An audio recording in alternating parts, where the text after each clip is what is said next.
கர்த்தருடைய பரிசுத்த நாமத்திற்கு மகிமை உண்டாகட்டும். இந்த நாளில் நேரலையில் இணைக்கப்பட்டிருக்கிற ஒவ்வொருவரையும், நேரடியாய் ஆலய வளாகத்தில் வந்து அமர்ந்திருக்கிற ஒவ்வொருவரையும், வானத்தையும் பூமியையும் படைத்த ஆண்டவராகிய இயேசுவின் நாமத்தில் அன்போடு நான் அற்புத இயேசு ஊழியத்தின் சார்பாக உங்களை நான் வாழ்த்தி வரவேற்கிறேன். இந்த நாளின் செய்திக்கென்று தெரிந்து கொள்ளப்பட்ட பரிசுத்த வேத பகுதி அப்போஸ்தலர் எழுதின புஸ்தகம் 4ஆம் அதிகாரம் 12வது வார்த்தையை நம்ம எல்லாரும் ஜெபத்தோடு கூட வாசிக்கலாம். கர்த்தருக்கு மகிமை உண்டாகவும், அந்த வசனத்தின் ஆழம் அகலம் நீளம் உயரங்களை கர்த்தர் நம்மோடு கூட பேசும்படியாகவும், விளங்க வைக்கும்படியாகவும், புரிய வைக்கும்படியாகவும், ஆவியானவர் நமக்கு உதவி செய்யும்படியாகவும் இந்த வசனத்தை வாசிக்கலாம். அவராலே அன்றி வேறு ஒருவராலும் இரட்சிப்பு இல்லை. நாம் இரட்சிக்கப்படும்படி வானத்தின் கீழெங்கும் மனுஷருக்குள்ளே அவருடைய நாமமே அல்லாமல் வேறு ஒரு நாமம் கட்டளையிடப்படவும் இல்லை என்றான். கர்த்தருடைய பரிசுத்த நாமத்திற்கு மகிமை உண்டாகட்டும். எழுப்புதலின் காலம், ஆரம்ப எழுப்புதலின் காலத்தில், ஆதி சபைகள் உருவாக்கப்பட்ட காலத்தில், முதல் பரிசுத்த ஆவியானுடைய நிறைவு நாளே, ஆதி அப்போஸ்தலர்கள் நிரப்பப்பட்ட நாளிலே கர்த்தர் அவர்களை கொண்டு பேசின வார்த்தை, எழுதப்பட்ட வார்த்தை, உறுதிப்படுத்தப்பட்ட வார்த்தை தான் இந்த வார்த்தை. பேதுரு இந்த வார்த்தையை சொல்லுகிறார். வசனத்தை வாசித்து பாருங்கள். அந்த வசனம் உங்களுக்கு அழகாய் புரியும்படியாக வேதம் நமக்கு அழகாய் சொல்லுகிறது. வசனத்தை 4ஆம் அதிகாரம் 2வது வசனத்திலிருந்து வாசிக்கலாம். அவர்கள் ஜனங்களுக்கு உபதேசிக்கிறதுனாலும் இயேசுவை முன்னிட்டு மரித்தோரிலிருந்து உயிர்த்தெழுதலை பிரசங்கிக்கிறதுனாலும் சின்னங்கொண்டு அவர்களை பிடித்து சாயங்காலமாக இருந்தபடியினால் மறுநாள் வரைக்கும் காவலில் வைத்தார்கள். வசனத்தை கேட்டவர்கள் அநேகர் விசுவாசித்தார்கள். அவர்கள் தொகை ஏறக்குறைய 5000 இருந்தது. மறுநாளிலே ஜனங்களுக்கு அதிகாரிகளும் மூப்பர்களும் வேத பாரகரும் பிரதான ஆசாரியரும் அன்னாவும் காய்பாவும் யோவானும் அலெக்சாந்தரும் பிரதான ஆசாரியருடைய குடும்பத்தார் யாவரும் எருசலேமிலே கூட்டங்கூடி அவர்களை நடுவே நிறுத்தி, நீங்கள் எந்த வல்லமையினால் எந்த நாமத்தினால் இதை செய்தீர்கள் என்று கேட்டார்கள். அப்பொழுது பேதுரு பரிசுத்த ஆவியினாலே நிறைந்து அவர்களை நோக்கி, ஜனத்தின் அதிகாரிகளே, இஸ்ரவேலரின் மூப்பர்களே, பிணியாளியாய் இருந்த இந்த மனுஷனுக்கு செய்யப்பட்ட உபகாரத்தை குறித்து எதினாலே இவன் ஆரோக்கியமானான் என்று நீங்கள் இன்று எங்களிடத்தில் விசாரித்து கேட்டால், உங்களால் சிலுவையில் அறையப்பட்டவரும் தேவனால் மரித்தோரிலிருந்து எழுப்பப்பட்டவருமாய் இருக்கிற நசரேயனாகிய இயேசு கிறிஸ்துவின் நாமத்தினாலே இவன் உங்களுக்கு முன்பாய் சொஸ்தமாகி நிற்கிறான் என்று உங்கள் எல்லாருக்கும், இஸ்ரவேல் ஜனங்கள் எல்லாருக்கும் தெரிந்திருக்க கடவது. வீடு கட்டுகிறவர்களாகிய உங்களால் அற்பமாய் எண்ணப்பட்ட அவரே மூளைக்கு கல்லானார். அவராலே அன்றி வேறு ஒருவராலும் இரட்சிப்பில்லை. நாம் இரட்சிக்கப்படும்படிக்கு வானத்தின் கீழெங்கும் மனுஷருக்குள்ளே அவருடைய நாமமே அல்லாமல் வேறொரு நாமம் கட்டளையிடப்படவும் இல்லை என்றான். பேதுருவும் யோவானும் பேசுகிற தைரியத்தை அவர்கள் கண்டு, அவர்கள் படிப்பறியாதவர்கள் என்றும் பேதமை உள்ளவர்கள் என்றும் அறிந்தபடியினால் ஆச்சரியப்பட்டு இவர்கள் இயேசுவோடு கூட இருந்தவர்கள் என்று அறிந்து கொண்டார்கள். கர்த்தருடைய பரிசுத்த நாமத்திற்கு மகிமை உண்டாகட்டும். இந்த வார்த்தையை பேசுகிறவர் பேதுரு. யார் இடத்துல பேசுகிறார்னு சொல்லி 6ஆம் வசனம் சொல்லுகிறது. பிரதான ஆசாரியனாகிய அன்னாவும் காய்பாவும் யோவானும் அலெக்சாந்தரும் பிரதான ஆசாரியருடைய குடும்பத்தார் யாவரும் எருசலேமில் கூட்டங்கூடி. அப்போ இவர் சாதாரணவர். வேதம் சொல்லுது படிப்பு அறியாதவரும் பேதமை உள்ளவர்களும் என்று அறிந்து. அப்போ படிப்பு அறியாதவர், பேதமையானவர், ஒரு நல்ல தெளிவு உள்ள நபர் கிடையாது. அவங்க பார்வையில் இவர் ஒரு பேதை, ஒன்றுக்கு கூட மதிக்கத்தக்க நபர் கிடையாது. ஆனால் அவர்கள் இயேசுவோட கூட இருந்தவர்கள் என்று அறிந்து. கர்த்தருடைய பரிசுத்த நாமத்திற்கு மகிமை உண்டாகட்டும். ஒருவேளை உங்களுக்கு படிப்பறிவு இல்லாமல் இருக்கலாம். ஒருவேளை உங்களை இன்றைக்கு பேதைகளாய் அநேகர் சொல்லலாம். உங்களை ஒரு மனிதனாய் கூட இந்த சமுதாயம் மதிக்காமல் இருக்கலாம். உங்களை தள்ளப்பட்டு இருக்கலாம். வேதம் சொல்லுது பாரு, வீடு கட்டுகளால் உங்களால் அற்பமாய் எண்ணப்பட்டவரும் பட்ட அவரே மூளைக்கு தலைக்கல்லானவர். அதுக்கு மேலே இன்னொரு வசனம் சொல்லுகிறது, 10ஆம் வசனம், உங்களால் சிலுவையில் அறையப்பட்டவரும் தேவனால் மரித்தோரிலிருந்து எழுப்பப்பட்டவருமாகிய. அப்ப சிலுவையில் அறையப்பட்டவரும் அற்பமாய் எண்ணப்பட்டவரும் தள்ளப்பட்டவர் என்று வேதம் சொல்கிறது. யாரு? இயேசு கிறிஸ்து. அப்ப இயேசுவையும் அவர்கள் எப்படின்னா அற்பமாய் எண்ணினார்கள், அவரையும் தள்ளினார்கள், அவரை சிலுவையில் அறைந்தார்கள். அவர் எங்களுக்கு வேண்டாம் என்று சொல்லி இவரை சிலுவையில் அறையும் என்று சொன்னவங்க எல்லாம் பிரதான ஆசாரியர்கள், அன்னைக்கு இருந்த காய்பா, அன்னைக்கு இருந்த வேத பண்டிதர்கள், அன்னைக்கு இருந்த யூதர்கள் தான். இவருடைய பாவம் எங்க மேலேயும் எங்கள் பிள்ளைகள் மேலேயும் வரட்டும் என்று சொன்னவர்கள். இப்ப இந்த படிப்பறிவில்லாத பேதுருவும் பேதமையுள்ள பேதுருவும் இவ்வளவு பெரிய கல்விமான்கள் சபையில நின்று, வேத பண்டிதர்களுடைய சபையில் நின்று, வேத நிபுணர்களுடைய சபையில் நின்று சொல்லுகிற ஒரு வார்த்தை, ரொம்ப முக்கியமான ஒரு வார்த்தை. அந்த வார்த்தையின் ஆழம், அகலம், நீளம், உயரத்தை இந்த நாளில் நம்ம தியானிக்க போகிறோம். 12ஆம் வசனம் பாருங்க. அவராலே அன்றி வேறு ஒருவராலும் ரட்சிப்பு இல்லை. இன்றைக்கு நீங்களும் நானும் ஒரு கேள்வி கேட்டால் பதில் சொல்வீங்க. ரட்சிக்கப்பட்டுட்டீங்களா பிரதர்? உடனே பதில் சொல்லுவோம், ஆமா பிரதர். முதல்ல இன்றைக்கு ரட்சிப்பு என்றால் என்ன என்பது நம்ம எல்லாருக்கும் திருஷ்டாந்தரமாக தெரியணும். நம்ம வேதத்தை கையில் எடுத்துட்டுங்கிறதுனால ரட்சிக்கப்பட்டுட்டோம்னு அர்த்தம் அல்ல. ஜெபம் பண்ணிட்டதுனால ரட்சிக்கப்பட்டுட்டோம் என்று அர்த்தம் அல்ல. வாரந்தோறும் சபைக்கு வந்துகிட்டு இருக்கிறதுனால நம்ம ரட்சிக்கப்பட்டிருக்கிறோம் என்று அர்த்தம் அல்ல. அல்லது வெண்ணாடை தரித்து கொள்வதனால் ரட்சிக்கப்பட்டிருக்கிறோம் என்று அர்த்தம் அல்ல. அதெல்லாம் வெளி அலங்காரங்களா இருக்கு. ரட்சிப்பினுடைய உண்மைத்தன்மை என்ன என்பதை இந்த நாளில் உங்களோடு கொஞ்சம் ஆழமாய் இறங்கி ஆவியானுடைய வெளிச்சத்தில் நான் தியானிக்க ஆவியானவர் எனக்கு வெளிச்சம் கொடுத்திருக்கிறாரு. காலை வேளையில் செய்திக்காய் நான் இங்கே உட்காந்து ஜெபிக்கிற வேளையில் வசனத்தோடு கரெக்டாக இந்த இடத்துல இந்த வசனம் அப்படியே பளிச்சுன்னு மின்னல் போல எனக்கு முன்னாடி கொண்டு வந்து இதைத்தான் இன்று பேசணும். இந்த வார்த்தை வசன ஆதாரத்தோடு இருப்பிடத்தோடு கர்த்தர் பேசினார். அப்போஸ்தலர் 4:12 இந்த வசனம் இதுதான் இன்றைக்கு ரேமா வார்த்தை என்று அழகாய் வேதம் சொல்கிறது பாருங்கள். அவராலே அன்றி வேறு ஒருவராலும் ரட்சிப்பு. இந்த உலகத்துல ரட்சிப்பு தரக்கூடிய ஒரே ஒருத்தர் இயேசு மட்டும்தான். கைத்தட்டி கர்த்தருக்கு நன்றி சொல்ல. வானத்தின் கீழ் எங்கும் மனுஷருக்குள்ளும் ரட்சிப்பு தரக்கூடிய ஒரே ஒருத்தர் இயேசு மட்டும்தான். அப்ப இந்த ரட்சிப்பு என்றால் என்ன? அதனால இன்னைக்கு சபையில கேட்கறது, ரட்சிக்கப்பட்டிருக்கிறாங்களா, பொண்ணு ரட்சிக்கப்பட்டிருக்குதா, மாப்பிள்ளை ரட்சிக்கப்பட்டிருக்காங்களா, அந்த குடும்பம் ரட்சிக்கப்பட்டிருக்குதா? உடனே நம்மளும் சொல்லிடுவோம். எப்படி பாருங்க, ஈசாக்குக்கு முன்னாடி யாரு நிக்கிறா? யாக்கோப்பு நிக்கிறேன். குரல்லாம் பார்த்தோம்னா கரெக்டா சொல்றேன், குரல் வந்து யாக்கோப்பு குரலே. கையெல்லாம் தொட்டு பார்த்தா ஈசாக்கு கையா இருக்கு, மோந்து பார்த்தா வாசனையெல்லாம் இருக்குது.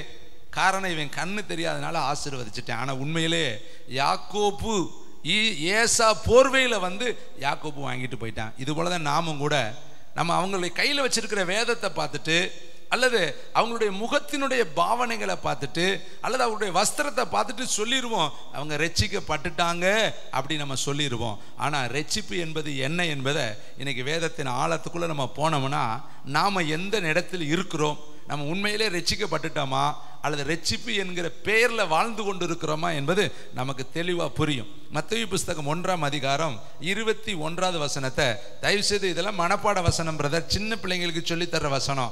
அந்த வசனம் தாங்க இன்னைக்கு நமக்கு பட்டதீட்டும்படியான வசனம். அந்த வசனம் நம்முடைய வாழ்க்கையில செயலாக்கம் ஆயிருக்கா? அந்த வசனம் நம்முடைய வாழ்க்கையில பிரதிபலிக்குதா? அந்த வசனம் நம்முடைய வாழ்க்கையில நிறைவேறிடுச்சா? அந்த வசனம் நம்முடைய வாழ்க்கையில வந்து பழிச்சிருச்சாங்கிறத நம்ம இந்த நாளில் தியானிக்க போகிறோம். பாருங்கள், அவள் ஒரு குமாரனை பெறுவாள், அவருக்கு இயேசு என்று பெயரிடுவாயாக, ஏனெனில் அவர் தமது ஜனங்களின் பாவங்களை நீக்கி அவர்களை ரட்சிப்பார். அப்ப இயேசு யாரு? பாவங்களை நீக்குகிறவர். இயேசு யாரு? தமது ஜனங்கள். இப்ப நம்ம எல்லாரும் கேட்டா, என் ஜனங்கள் நான் அளிக்கும் நன்மையினாலே திருப்தி ஆவார்கள். இன்னும் வசனம் சொல்லுது, என் ஜனங்கள் ஒருபோது வெக்கப்பட்டு போக மாட்டார். நம்ம எல்லாம் கர்த்தருடைய பிள்ளை தான். இங்க வேதம் சொல்லுது பாருங்க, தமது ஜனங்களை பாவங்களில் இருந்து நீக்கி ரட்சிக்கும்படி மனுஷகுமாரனாய் அவர் வந்தார். அப்ப நம்ம பிள்ளை, அவர் பிள்ளைங்க தான். ஆனா இன்னும் பாவங்கள் நீங்கலங்க. இன்னும் நம்முடைய வாழ்க்கையில எங்கேயோ ஒரு இடத்துல பாவங்கள் இருந்தா நம்ம ரட்சிக்கப்படலை என்று அர்த்தம். இங்க வேதம் சொல்றது பாவங்களை நீக்கி அவர்களை ரட்சிப்பார். அப்ப ரட்சிப்பு அப்படின்னு சொன்னா அங்க என்ன இருக்கக்கூடாது? பாவம் இருக்கக்கூடாது. பாவம் இல்லாத ஒரு இடம் தான் ரட்சிப்பு. ஏன்னா பாவம் ரட்சிப்பு ரெண்டு மிங்கிலா இருக்கவே முடியாது. ரட்சிப்பு என்பது பாவத்திலிருந்து நம்மை விடுதலை ஆக்குவது. அப்ப பாவம் கழுவப்படும் பொழுதுதான் நமக்குள்ளே ரட்சிப்பு வருது. அதனாலதான் வேதம் சொல்லுது பாவங்களை நீக்கி அவர்களை ரட்சிப்பார். இப்ப நீங்க உங்க மனக்கண்ணுல நம்மகிட்ட பாவம் எல்லாம் நீக்கப்பட்டுருச்சா, நம்மகிட்ட பழைய ஜென்ம சுபாவம் எல்லாம் நம்மளை விட்டு போயிருச்சா? நம்முடைய பழைய அடிமைத்தனம் எல்லாம் நம்முடைய வாழ்க்கையில விலகிருச்சா? அப்படி விலகினாதான் நம்ம ரட்சிக்கப்பட்டிருக்கிறோம் என்று அர்த்தம். இல்லாட்டி நம்ம ஒரு போர்வையில தான் நம்ம இருக்கிறோம். பாருங்க, இந்த வசனத்தினுடைய கொஞ்சம் ஆழம் உள்ள இறங்கி பாருங்க. அவர் தமது ஜனங்களின் பாவங்களை நீக்கி அவர்களை ரட்சிப்பார். அப்ப ரட்சிப்பு என்பது பாவங்களை நீக்குதல். உங்களுடைய பாவம், உங்களுடைய அடிமைத்தனம், உங்களுடைய ஜென்ம சுபாவம், தகப்பனுடைய சுபாவம், தாயோடைய சுபாவம், மூதாதையருடைய சுபாவம், வேதம் சொல்லுது அவர்கள் என் தாய் என்னை பாவத்திலே கர்ப்பம் தரித்தார்.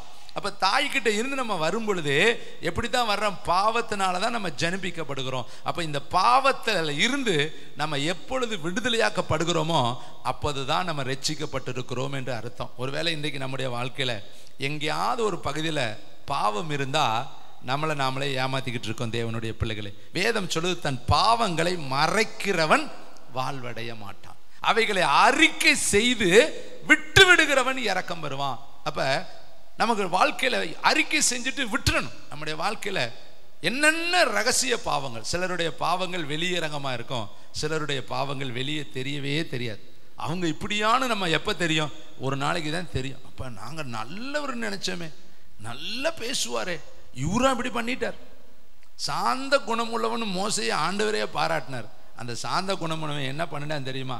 அடிச்சு கற்பனையெல்லாம் ஒட்டச்சு பார்த்தா கண்மலையெல்லாம் நொறுக்கி தள்ளிட்டான். அங்கேயும் அடிச்சான், இங்கேயும் அடிச்சான். ஆனா பேர் என்னது? சாந்த குணம் உள்ளவன், எங்கும் உண்மையுள்ளவன். ஆனா கர்த்தரே தான் சொன்னாரு. ஆனா அப்படி சொல்லி கூட அவனுக்குள்ள என்ன சாந்த சுபாவம் இல்லை. நம்முடைய வாழ்க்கையில யோசித்து பாருங்க. ரட்சிப்பு இல்லைன்னா பரலோகம் கிடையாது. தேவனுடைய பிள்ளைகள், ரொம்ப வருத்தத்தோடு நான் உங்கள் மத்தியில் இதை பதிவு செய்கிறேன்.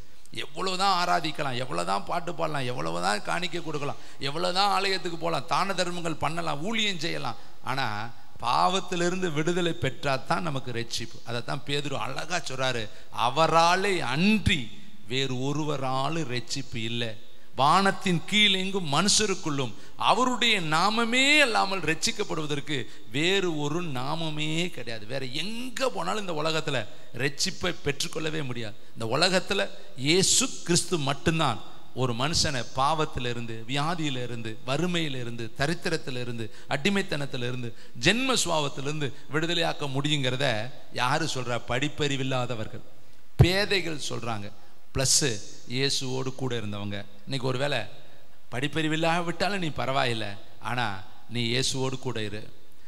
நீ பேதையா இருந்தாலும் கூட பரவாயில்லை, இயேசுவோடு கூட இரு. அவர்கள் பாருங்க, படிப்பறிவு இல்லாதவர்கள் பிளஸ் இயேசுவோடு இருந்தார்கள். அவங்க சொல்றாங்க, வேத பண்டிதர்கள் சொல்றாங்க, எப்பா நம்ம இவ்வளவு படிச்சிருக்கிறோம், அவன் பாரு அடிக்கிறான் பாரு, எப்படி சொல்றான்? இயேசுவால் அன்றி ரட்சிப்பு இல்லைங்கிறேன். அப்ப நம்ம நியாயப்பிரமாணம் ரட்சிக்காதா? வேதம் படிச்சிருக்கிறமே ரட்சிக்காதா? எவ்வளவோ நிக்கோதேமு கிட்ட கர்த்தர் சொல்ற, இஸ்ரவேலிலே நீ போதகனா இருந்து நீ இதை அறியலையா? நீ மறுபடியும் பிறவாவிட்டால் தேவனுடைய ராஜ்யத்தை காண மாட்டாயின்னு சொன்னே. அவன் கேட்கிறான், எப்படி இன்னொரு ஆட்ட தாயின் வயிற்றுல நான் போய் பிறக்க முடியும்? நான் இவ்வளவு வயசாகி போச்சு, இன்னொரு ஆட்ட போய் பிறக்க முடியுமா? அப்பதான் கர்த்தர் சொல்றாரு, நீ இஸ்ரவேலிலே போதகனா இருந்து இதை நீ அறியலையா? இப்ப நம்முடைய வாழ்க்கையில போதகம் இருக்கலாம், வேதம் தெரிஞ்சிருக்கலாம், எல்லாமே தெரிஞ்சிருக்கலாம், ஆனா ரட்சிப்பு. இன்னைக்கு எத்தனை பேர் வேதம் கையில் வச்சிருக்கிறவங்க ரட்சிப்பின் அனுபவம் இல்லாமல் இருக்கிறாங்க. என்ன வேணாலும் பேசிக்கிறாங்க, என்ன வேணாலும் நடந்துக்கிறாங்க, வசனத்துக்கும் அவர்களுக்கு சம்பந்தம் இல்லை. ஆனா அவங்க நினைக்கிறாங்க நம்ம பரலோகத்துக்கு போயிடுவோம்னு. பாருங்களேன், இன்னும் வேதத்தில் சொல்லக்கூடியதை பாருங்கள். ரோமர் புஸ்தகம் 10ஆம் அதிகாரம் 13ஆம் வசனம். இன்னைக்கு உங்களுடைய இண்டிவிஜுவலா உங்களோட ஆவியானவர் பேசி கொண்டு இருக்கிறார். உங்களுடைய தனிப்பட்ட இடத்துல கர்த்தருடைய ஆவியானவர் கரம் வைக்கிறார். இன்னைக்கு நீங்க தற்பரிசோதனை செய்து பார்க்கணும். ஏன்னா ஆண்டவருடைய வருகை ரொம்ப ரொம்ப சமீபம். அந்த சமீபமான வருகைக்கு நம்ம ஆயத்தமாகணும்னா நம்முடைய வாழ்க்கையில் இந்த வசனங்கள் எல்லாம் நிறைவேறணும். ரோமர் 10:13. ஆதலால் மேலேருந்து வாசிக்கலாம். 12ஆம் வசனம், யூதன் என்றும் இல்லை. சரி, அந்த மதத்தார் இந்த மதத்தார், அந்த குலத்தார் இந்த குலத்தார், அந்த தேசத்தார் இந்த தேசத்தார், அந்த இனத்தார் எதுவுமே கிடையாது. யூதன் என்றும் கிடையாது, கிரேக்கன் என்றும் கிடையாது, விருத்த சேதனமும் இல்லை, விருத்த சேதனம் இல்லாமையும் இல்லை. எல்லாம் அதெல்லாம் கேட்கவே இல்லை. எல்லாருக்கும் கர்த்தரானவர் தம்மை தொழுது கொள்ளுகிற யாவருக்கும் ஐஸ்வர்ய சம்பன்னாய் இருக்கிறார். ஆதலால் கர்த்தருடைய நாமத்தை தொழுது கொள்கிற எவனும் ரட்சிக்கப்படுவான். அப்ப ரட்சிப்பு முதல்ல பாவத்தில் இருந்து விடுதலையாக்கப்பட்டா தான் ரட்சிப்பு. ரெண்டாவது கர்த்தருடைய நாமத்தை தொழுது கொண்டா தான் ரட்சிப்பு. அதனால தான் பாட்டு பாடுங்க, கையை தட்டுங்க, ஆர்ப்பரிங்க, வாயை திறங்க, ஆவியில் நிரம்புங்க, பரிசுத்தாவியானவருக்கு இடம் கொடுங்க, பரிசுத்தாவியானவர் வாஞ்சியோடு பெற்றுக்கொள்ளுங்க, பரிசுத்தாவியானவருக்காய் தாகத்தோடு ஏங்குங்க. பாருங்க, அதனால தான் வேதம் சொல்லுது, உன் வாயை விரிவாய் தெர. ஏன் இவ்வளோ ஃபோர்ஸ் பண்ணுறோம், ஏன் இவ்வளோதெல்லாம் உங்கள் நடுவில் நாங்கள் இறங்கி வந்து நடத்துகிறோன்னா, நீங்கள் அபிஷேகத்தில் மட்டும் நிரம்பிட்டீங்கன்னா எந்த ஒரு பிசாசாலும் உங்களை மேற்கொள்ள முடியாது. கைத்தட்டி கர்த்தருக்கு நன்றி சொல்லுங்க. பாருங்க, அக்கினிக்குள்ளே கொண்டு போய் தூக்கி போட்டுட்டாங்க. அக்கினி 7 மடங்கு சூடாக்கப்பட்ட அக்கினிங்க. ஆனால் இரவும் பகலும் இடைவிடாமல் ஆராதிக்கிற எங்கள் தேவன் அக்கினிக்கு எங்களை தப்புவிக்க வல்லவராக இருக்கிறார். கைத்தட்டுங்க பார்க்கலாம். அப்போ இந்த சாத்ராக் மேஷாக் மேலே என்ன இருந்துச்சு தெரியுமா? ஆராதனையின் அபிஷேகம் இருந்துச்சு, துதியின் அபிஷேகம் இருந்துச்சு, கர்த்தருடைய ரெச்சிப்பு இருந்துச்சு. தாவீது சொல்றாருல, ரெச்சிப்பின் பாத்திரத்தை எடுத்துக்கொண்டு கர்த்தருடைய நாமத்தை நான் தொழுது கொள்வேன். அப்போ இந்த சாத்ராக் மேஷாக் ஆபேத்நேகோ பாபிலோனில் இருந்தாலும் பாபிலோனினுடைய அந்த போஜன பதார்த்தத்தினால் தன்னை தீட்டுப்படுத்தலாகாது என்று தானியேலோடு இவர்களும் ஒரு மனமாக இருந்து ராஜாவின் போஜனத்துக்கு தங்களை விலக்கி காத்துக்கொண்டு தங்களுடைய சரீரத்தை, தங்களுடைய பாண்டங்களை, தங்களுடைய அந்த மண்ணான பாண்டத்தை ரெட்சிப்பின் பாத்திரமாய் அவர்கள் வைத்திருக்கிறாங்க. அதனால தான் அவங்களை அக்கினிக்குள்ளே தூக்கி போட்ட பொழுதும் அக்கினியினுடைய மனம் இவர்களை தொடலை, இவருடைய முடி கூட வேகலை, இவருடைய வஸ்திரங்கள் வெந்து போகலை, இவருடைய சரீரத்தில் எந்த ஒரு இடத்துலையும் அக்கினியின் மனம் வீசவே இல்லை. கர்த்தர் அக்கினி ஜுவாலையிலே அவர்கள் பாதுகாத்து கொண்டார். கைத்தட்டி கர்த்தருக்கு நன்றி சொல்லுங்க. அப்ப வேதம் சொல்லுது, கர்த்தருடைய நாமத்தை தொழுது கொள்கிற எவனும் ரட்சிக்கப்படும். அப்ப நீ எதுக்கு என்ன செய்யணும் தெரியுமா? இந்த ஆராதனை வேலையில நல்ல வாயை திறந்து ஜெபிக்கணும், நல்ல துதிக்கணும். நல்ல எத்தனை நன்மை செய்திருக்கிறார். வேதம் சொல்லுது, துதித்தலே இன்பமும் ஏற்றதும். நமக்கு துதிக்கும் பொழுது இன்பம் இல்லைன்னா நம்ம என்ன ரட்சிக்கப்படலைங்க. ரட்சிக்கப்பட்ட பாத்திரத்தை ஏங்குங்க. இரவெல்லாம் தாவீது சொல்றாரு, இரவெல்லாம் என் கண்கள் விழித்து கிடக்குது, குறித்த ஜாமத்துக்கு முன்னாடி என் கண்ணு விழித்து கொள்கிறது. உன்னுடைய வேதத்தை நான் எப்படி மறப்பேன்? ஆலயத்துக்கு நான் எப்போ போவேன்? எப்பொழுது என்னுடைய கால்கள் அந்த இசைவினைப்பான ஆலயத்தில் போய் நிற்கும்? இதுதாங்க ஒரு ரட்சிப்பின் அனுபவத்தினுடைய உண்மை தன்மை. ஒரு பிள்ளை அம்மா மேலே பிரியமாக இருக்குன்னா அந்த பிள்ளை தெரியும், அம்மா அம்மா அம்மான்னு கூப்பிட்டுக்கிட்டே அலையும். அம்மா பின்னாடியே அது சேலையை பிடிச்சிக்கிட்டே சுற்றும். அம்மா இல்லாமல் அது எங்கேயுமே போகாது, எப்போ பார்த்தாலும் பற்றுதலாக இருக்கும். இதுபோல் ரட்சிக்கப்பட்டவங்களை பார்த்தா தெரியுங்க, அவங்களால தனியாகவே இருக்க முடியாது. விட்டா ஜெபம் பண்ணுவாங்க, ஆராதிப்பாங்க, வசனத்தை எடுப்பாங்க, தியானிப்பாங்க. அவங்க ஏனோக்கு மாதிரி தேவனோடு சஞ்சரிச்சுக்கிட்டே இருப்பாங்க. இவ்வளவு இதெல்லாம் சொல்லி நான் நாவில நிரம்புன்னு சொல்ல வேண்டிய அவசியமே கிடையாது. கொஞ்சம் சான்ஸ் கொடுத்தா போதும், பரிசுத்த ஆவியானவருக்கு அவங்க இடம் கொடுக்க ஆரம்பிச்சிருவாங்க. இன்னைக்கு நம்ம எங்கேயோ நம்முடைய வாழ்க்கையில ஒரு பெரிய பிளவு இருக்கு. தேவனுடைய பிள்ளைகளை பெரும் பிளவு இருக்கு.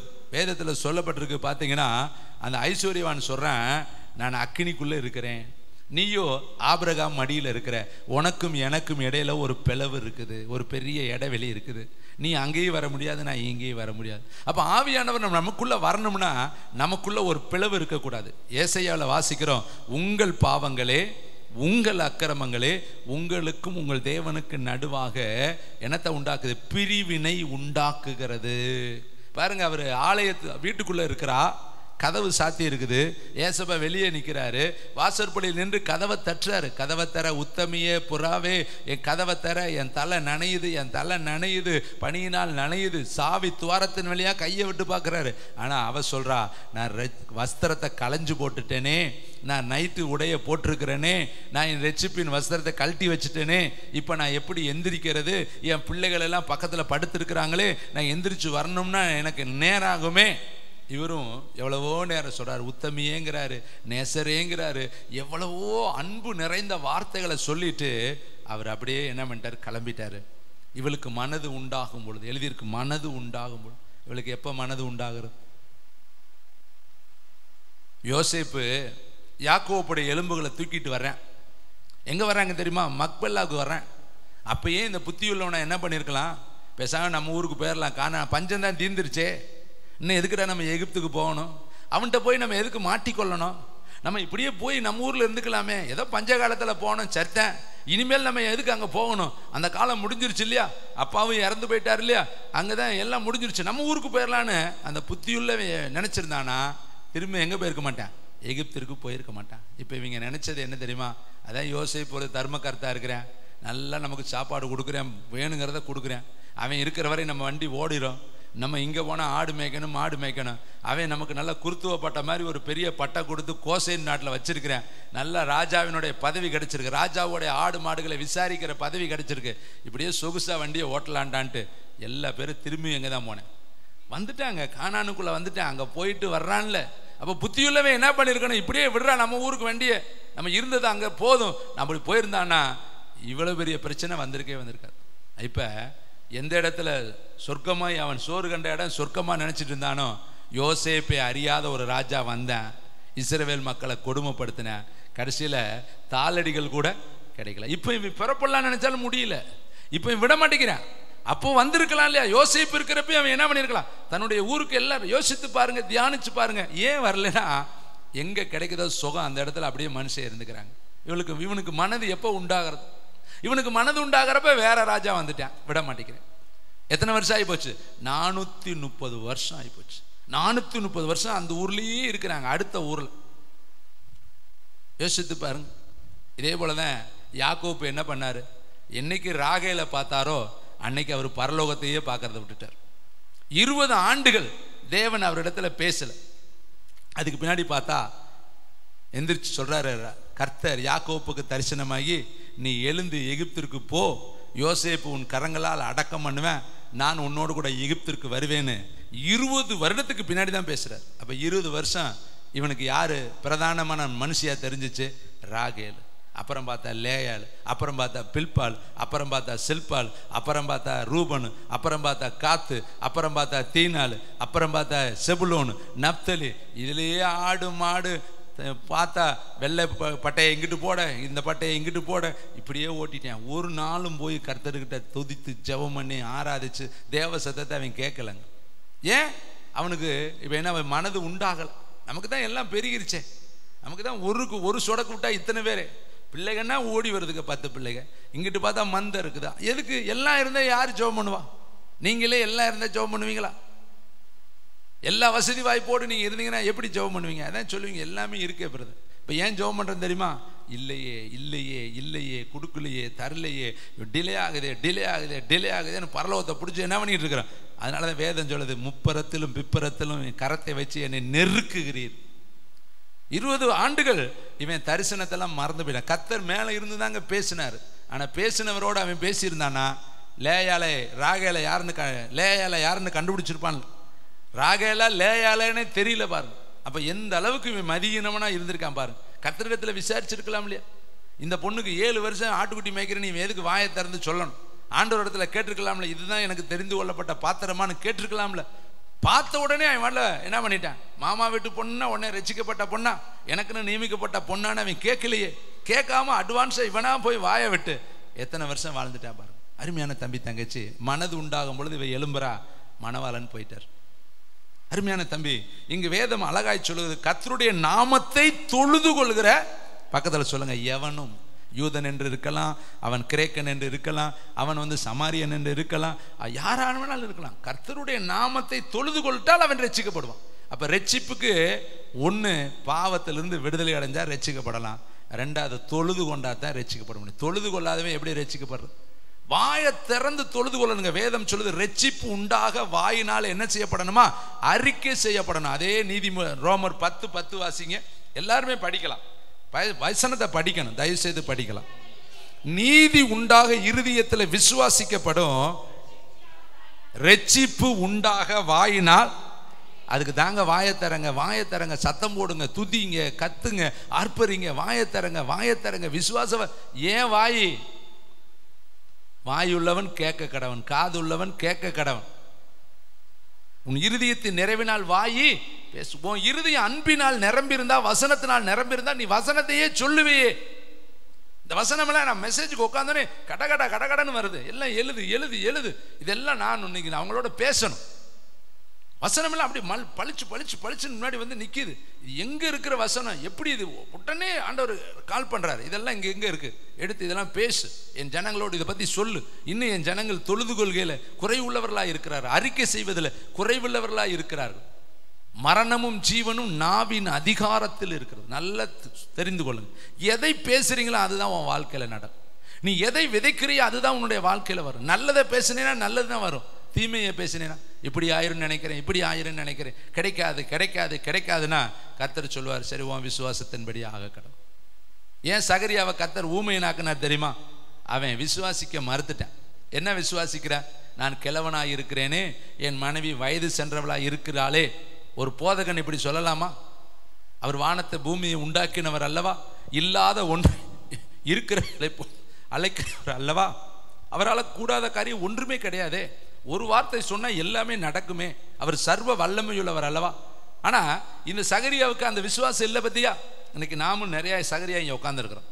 எல்லாம் ரைட்டு தான் பிரதர், அதை கொஞ்சம் விசுவாசிக்கிறது கொஞ்சம் கொஞ்சம் கொஞ்சம் கஷ்டமாக தான் இருக்குது. எப்படி எப்படி அப்படி நினச்சேனாவே ஆண்டவர் வருத்தப்படுவார், நீ என்னை விசுவாசிக்கல.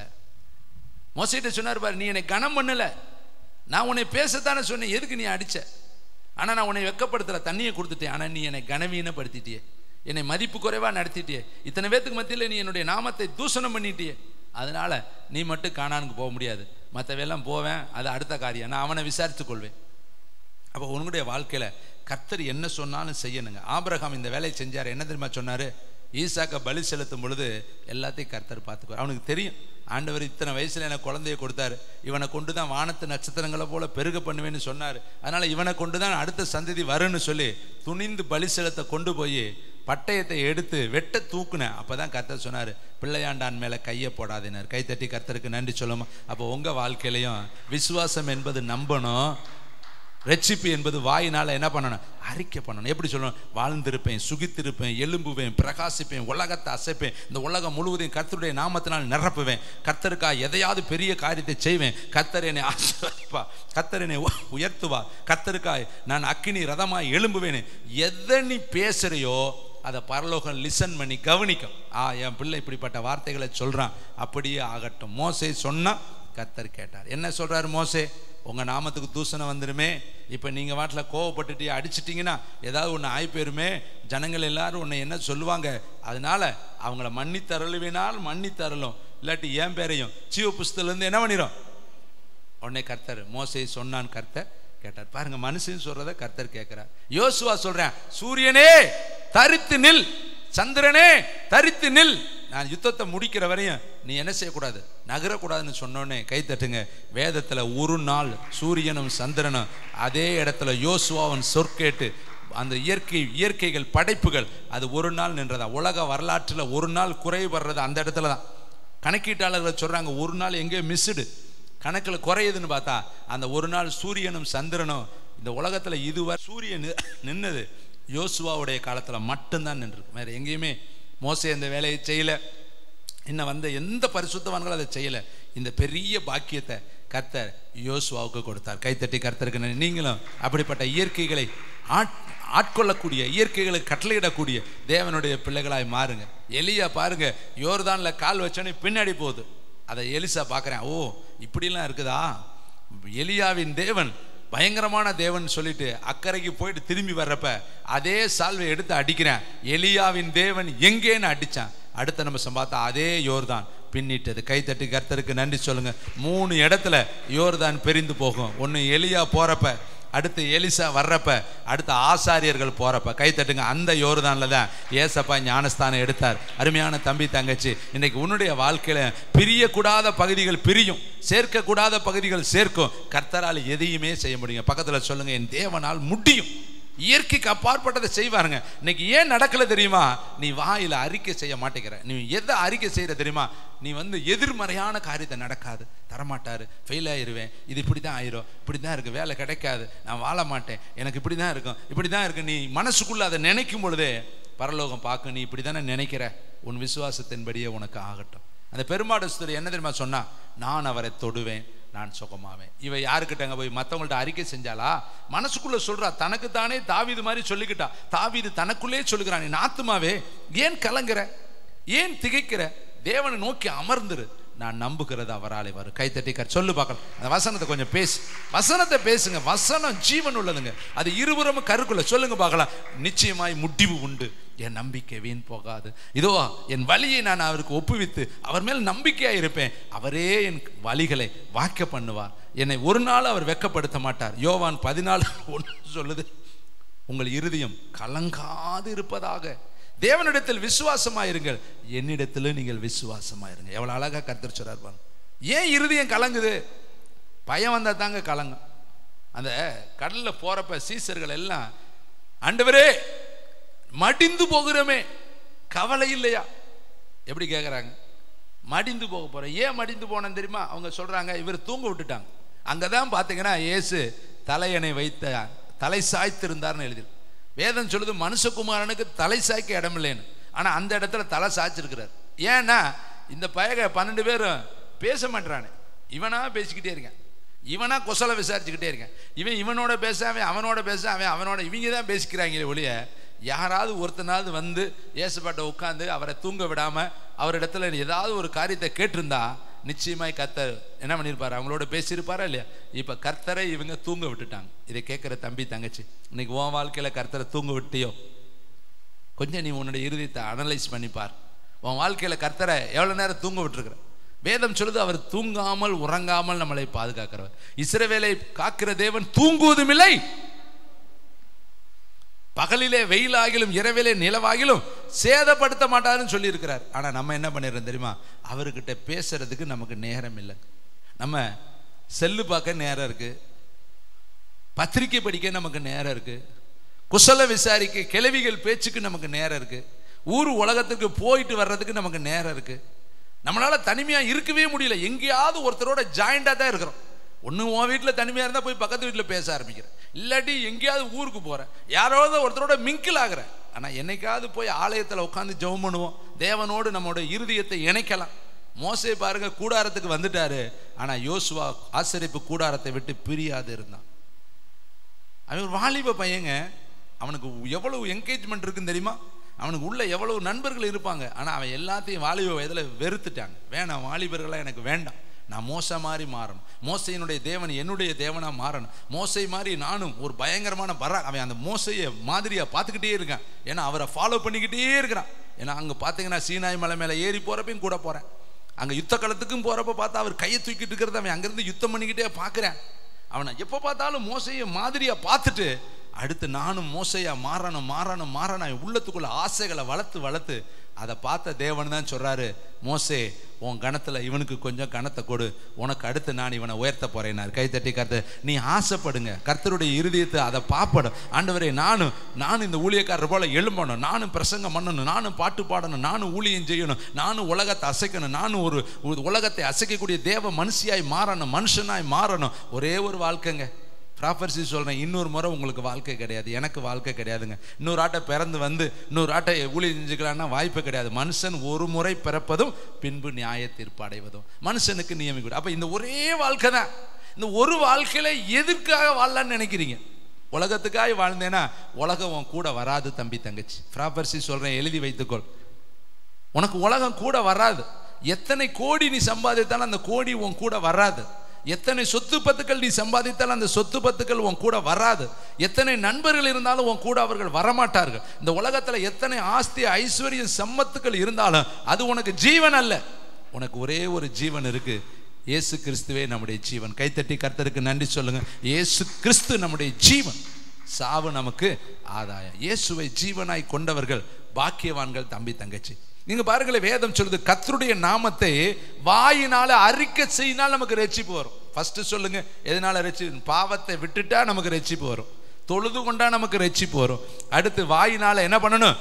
அறிக்கை செய்யணும். அடுத்து சங்கீதம் 3:8 62:1 சொல்லுது, ரட்சிப்பு கர்த்தருடையது, நம்மளாக ரட்சிக்கப்பட முடியாது. யாரும் நீ உன் மனைவியை ரட்சிப்பாயோ, உன் புருஷனை ரட்சிப்பாயோ? 1 கொரிந்தியர் 7 எடுங்க. நம்ம நினச்சிக்கிறது, நான் கல்யாணம் முடிச்சுட்டு அவரை ரட்சிப்புக்குள்ளே நடத்தி போடுவேன், இவரை கல்யாணம் முடிச்சுட்டு இவர் ரட்சிப்புக்குள்ளே வந்துடுவார், நான் போனேன்னா 4 பேர்த்த ரட்சிப்புக்குள்ளே நடத்திடுவேன். இதுக்கெல்லாம் உங்களுக்கு ஒரு ப்ராப்பர்ட்டி சொல்கிறேன், நீங்கள் யாரையும் என்ன செய்ய முடியாது, ரட்சிப்பே முடியாது. 7ஆம் அதிகாரம் வசனத்தை வாசிக்கலாமா? 12ஆம் வசனத்திலிருந்து வாசிக்கலாம். மற்றவர்களை குறித்து கர்த்தர் அல்ல, நானே சொல்லுகிறதாவது, சகோதரனுடைய ஒரு மனைவி அவிசுவாசியா இருந்தும் அவளுடனே வாசமாயிருக்க அவளுக்கு சம்மதம் இருந்தால் அவன் அவளை தள்ளிவிடாது இருக்க கடவன். அப்படியே ஒரு ஸ்திரீனுடைய புருஷன் அவிசுவாசியா இருந்தும் அவளுடனே வாசமாயிருக்க அவனுக்கு சம்மதமாயிருந்தால் அவள் அவனை தள்ளிவிடாதிருக்க கடவன். எண்ணத்தினால அவ்விசுவாசியான புருஷன் தன் மனைவியால் பரிசுத்தமாக்கப்படுகிறான், அவ்விசுவாசியான மனைவியும் தன் புருஷனால் பரிசுத்தமாக்கப்படுகிறார்கள். இல்லாவிட்டால் உங்கள் பிள்ளைகள் அசுத்தமாயிருக்குமே, இப்பொழுது அவைகள் பரிசுத்தமாயிருக்கிறதே. ஆகிலும் அவ்விசுவாசி பிரிந்து போனால் பிரிந்து போகட்டும். இப்படிப்பட்ட விஷயத்தில் சகோதரனாவது சகோதரியாவது அடிமைப்பட்டவர்கள் அல்ல, சமாதானமாய் இருக்கும்படியே தேவன் நம்மை அழைத்திருக்கிறார். அடுத்த கேள்வி நல்ல கோடு போடுங்க. மனைவியானவளே, மனைவிமார்கள்லாம் நான் போய் அவரை வில்லா வளைச்சு அம்பா தொடுத்து என் இடுப்பில் கட்டிக்கிட்டு நான் சொன்னதெல்லாம் அவர் நாய்க்குட்டி மாதிரி கேட்பார், ஆலயத்துக்கு வருவார், கையை தட்டுவார், பாட்டை பாடுவார், பரலோகத்துக்கு வருவார்னு நிறைய பேர் மாறுதட்டி போயிட்டு கடைசியில் எங்கிட்டு இருக்காங்க, தலையில் துண்டை போட்டுட்டு உட்காந்துருக்காங்க. நான் ஒன்று நினச்சேன், இங்கே ஒன்று நடந்து போச்சு. அன்னைக்கெல்லாம் என்னை பார்த்து சுற்றி சுற்றி பல்ல காட்டினேன், இன்னைக்கு தூக்கி போட்டு மிதிக்கிறேன், அடிக்கிறேன், உதைக்கிறேன். ஏன்னா அவன் ரெச்சிப்பு நம்மளுடைய இதில். அடுத்த வசனம் பாருங்க, வசனத்தை, மனைவியானவளே நீ உன் புருஷனை ரெச்சிப்பாயோ அல்லவோ உனக்கு எப்படி தெரியும்? புருஷனே நீ உன் மனைவியை ரெச்சிப்பாயோ அல்லவோ உனக்கு எப்படி தெரியும்? தேவன் அவனவனுக்கு பகிர்ந்தது எப்படியோ, கர்த்தர் அவனை அழைத்தது எப்படியோ அப்படியே அவனவன் நடக்க கடவன். எல்லா சபைகளிலும் இப்படியே. விசுவாசிக்கும் அவ்விசுவாசிக்கும் சம்பந்தமே இல்லைன்ட்டார். தேவனுடைய ஆலயத்துக்கு விக்கிரகத்துக்கு சம்பந்தமே இல்லை. தேவனுடைய பிள்ளைக்கும் பேலியாளுக்கும் ஒரே இசைவேது, சம்பந்தம் ஏதுங்கிறார். அருமையான தம்பி தங்கச்சி, அப்போ ரெச்சிப்பு என்பது நம்ம போட்டிருக்கிற அணிகலன்களில் கிடையாது. இன்னைக்கு நிறைய பேர் வஸ்திரம் போட்டுட்டு வந்து வேதத்தை கையில் வச்சுன்னு நம்ம நினச்சிடறோம், ஓ வேதம்லாம் வச்சிருக்காரு, 4 வசனம்லாம் சொல்லலாம். வசனம் எல்லாருக்குமே தினகரம் படிக்கிற மாதிரி இதையும் படிச்சுடுவாங்க, வசனம்லாம் சொல்லுவாங்க. வசனம் சொல்றதுனால ரெச்சிப்பு கிடையாது, வாழ்க்கை தாங்க. கனியை பார்க்கணுங்க. அவனுடைய வாழ்க்கையில் ஒரு மனுஷனை எதில் கண்டுபிடிக்கலாம்னா அவனுடைய கனி இருக்கான்னு பார்க்கணும், ஆவிக்குரிய கனி. அவனுடைய வாழ்க்கையில் பரிசுத்தம் இருக்கணுங்க, அவனுடைய வாழ்க்கையில் தெய்வ பயம் இருக்கணுங்க, அவங்களுடைய வாழ்க்கையில் பொய், ஏமாற்று, திருட்டுத்தனம், களவுத்தனம் இருக்கக்கூடாதுங்க. அவன் கை சுத்தமாக இருக்கணுங்க, அவனுடைய கண்கள் நேர்கொண்டு பார்க்கணுங்க, அவனுடைய நடைகளில் அன்பு, இரக்கம், தயவு, ஈவு, நற்குணம், சாந்தம், விசுவாசம் இதெல்லாம் இருந்தால் தாங்க அவன் ரெச்சிப்பின் அனுபவம் உள்ளவன். இன்னைக்கு எத்தனை பேர் தெரியுமா வெண்வஸ்திரம் தரிச்சிட்டு கெட்டபேரத்தை பேசுகிறாங்க, வெண்வஸ்திரம் தரிச்சிட்டு சிகரெட்டு குடிக்கிறாங்க, வெண்வஸ்திரம் தரிச்சிட்டு 2-3 தவறான வாழ்க்கை வாழ்கிறாங்க. பார்த்துருக்குறோம், நீங்களும் பார்த்துருப்பீங்க, நானும் பார்த்துருக்கேன். லைவில் நிறைய பேர் இதை பார்க்குறாங்க.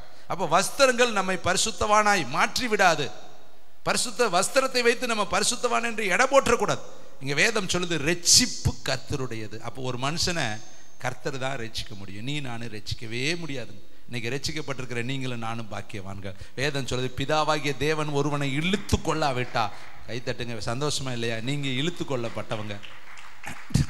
நீங்கள் என்னை தெரிந்து கொள்ளவில்லை, நான் உங்களை தெரிந்து கொண்டேன். அப்பா பிதாவே என்று அழைக்கத்தக்கதாக புத்திர சுவிகாரத்தின் ஆவியை கர்த்தர் கொடுத்திருக்கிறார். அவர்கள் இரத்தத்தினாலது மாம்ச சித்தத்தினாலாவது பிறவாமல் தேவனாலே பிறந்திருக்கிறார். நம்ம எல்லாம் சொல்லுங்க, தேவனுடைய இரத்தத்தினால பிறந்திருக்கிறோம். கைத்தட்டுங்க பார்க்கலாம். இதுதாங்க அந்த உலகத்துல பெரிய ஒரு பாக்கியம். நீ பெரிய மில்லியன் கோடீஸ்வரனை விட பெரிய ஆளுங்க. கைத்தட்டி கருது. ஏன்னா நீ பரலோகத்திற்கென்று அடித்தளம் போடப்பட்டிருக்கிற தேவனுடைய பிள்ளைங்க. உன் ஆத்துமா இந்த உலகத்தை விட்டு பிரிஞ்சால் நேர பரலோகத்துக்குள்ள பிரவேசிக்கும். நீதிமானுடைய மரணம் தேவனுடைய பார்வையில அருமையா இருக்குமா, துன்மார்க்கனுடைய மரணம் பயங்கரமா இருக்குங்க. அவன் கண்ணை மூடுறப்ப அலறுவான், கத்துவான், கூக்குரலிடுவான், பயங்கரமா கதறுவான், உலகத்தையே சாபம் போடுவான், கூட இருக்கிறவங்களெல்லாம் சாபம் போடுவான். ஆனால் பரிசுத்தவன் அப்படி கிடையாதுங்க. சிரிச்சுக்கிட்டே போயிட்டு வரேன், கர்த்தர் என்னை அழைக்கிறார், மேலே நிற்கிறார், வந்துட்டாரு, எனக்கு பரலோகம் திறந்துருக்குன்னு சொல்லிட்டு சந்தோஷமா எல்லார்ட்டையும் சொல்லுவேன், அழுகாதீங்க, நான் அங்கே உங்களுக்காக காத்திருக்கேன். அதான் நீதிமானுடைய மரணம் தேவனுடைய பார்வை. ஏன்னா எனக்கு ஒருவன் ஊழியம் செய்வான் என்றால் அவனை பிதாவாகி தேவன் கைவிட மாட்டார். கைத்தட்டி கர்த்தருக்கு நன்றி சொல்லுங்க. சரி, இந்த ரெச்சிப்பு 1 நாளைக்கு 2 நாளைக்கு இருந்தால் போதுமா?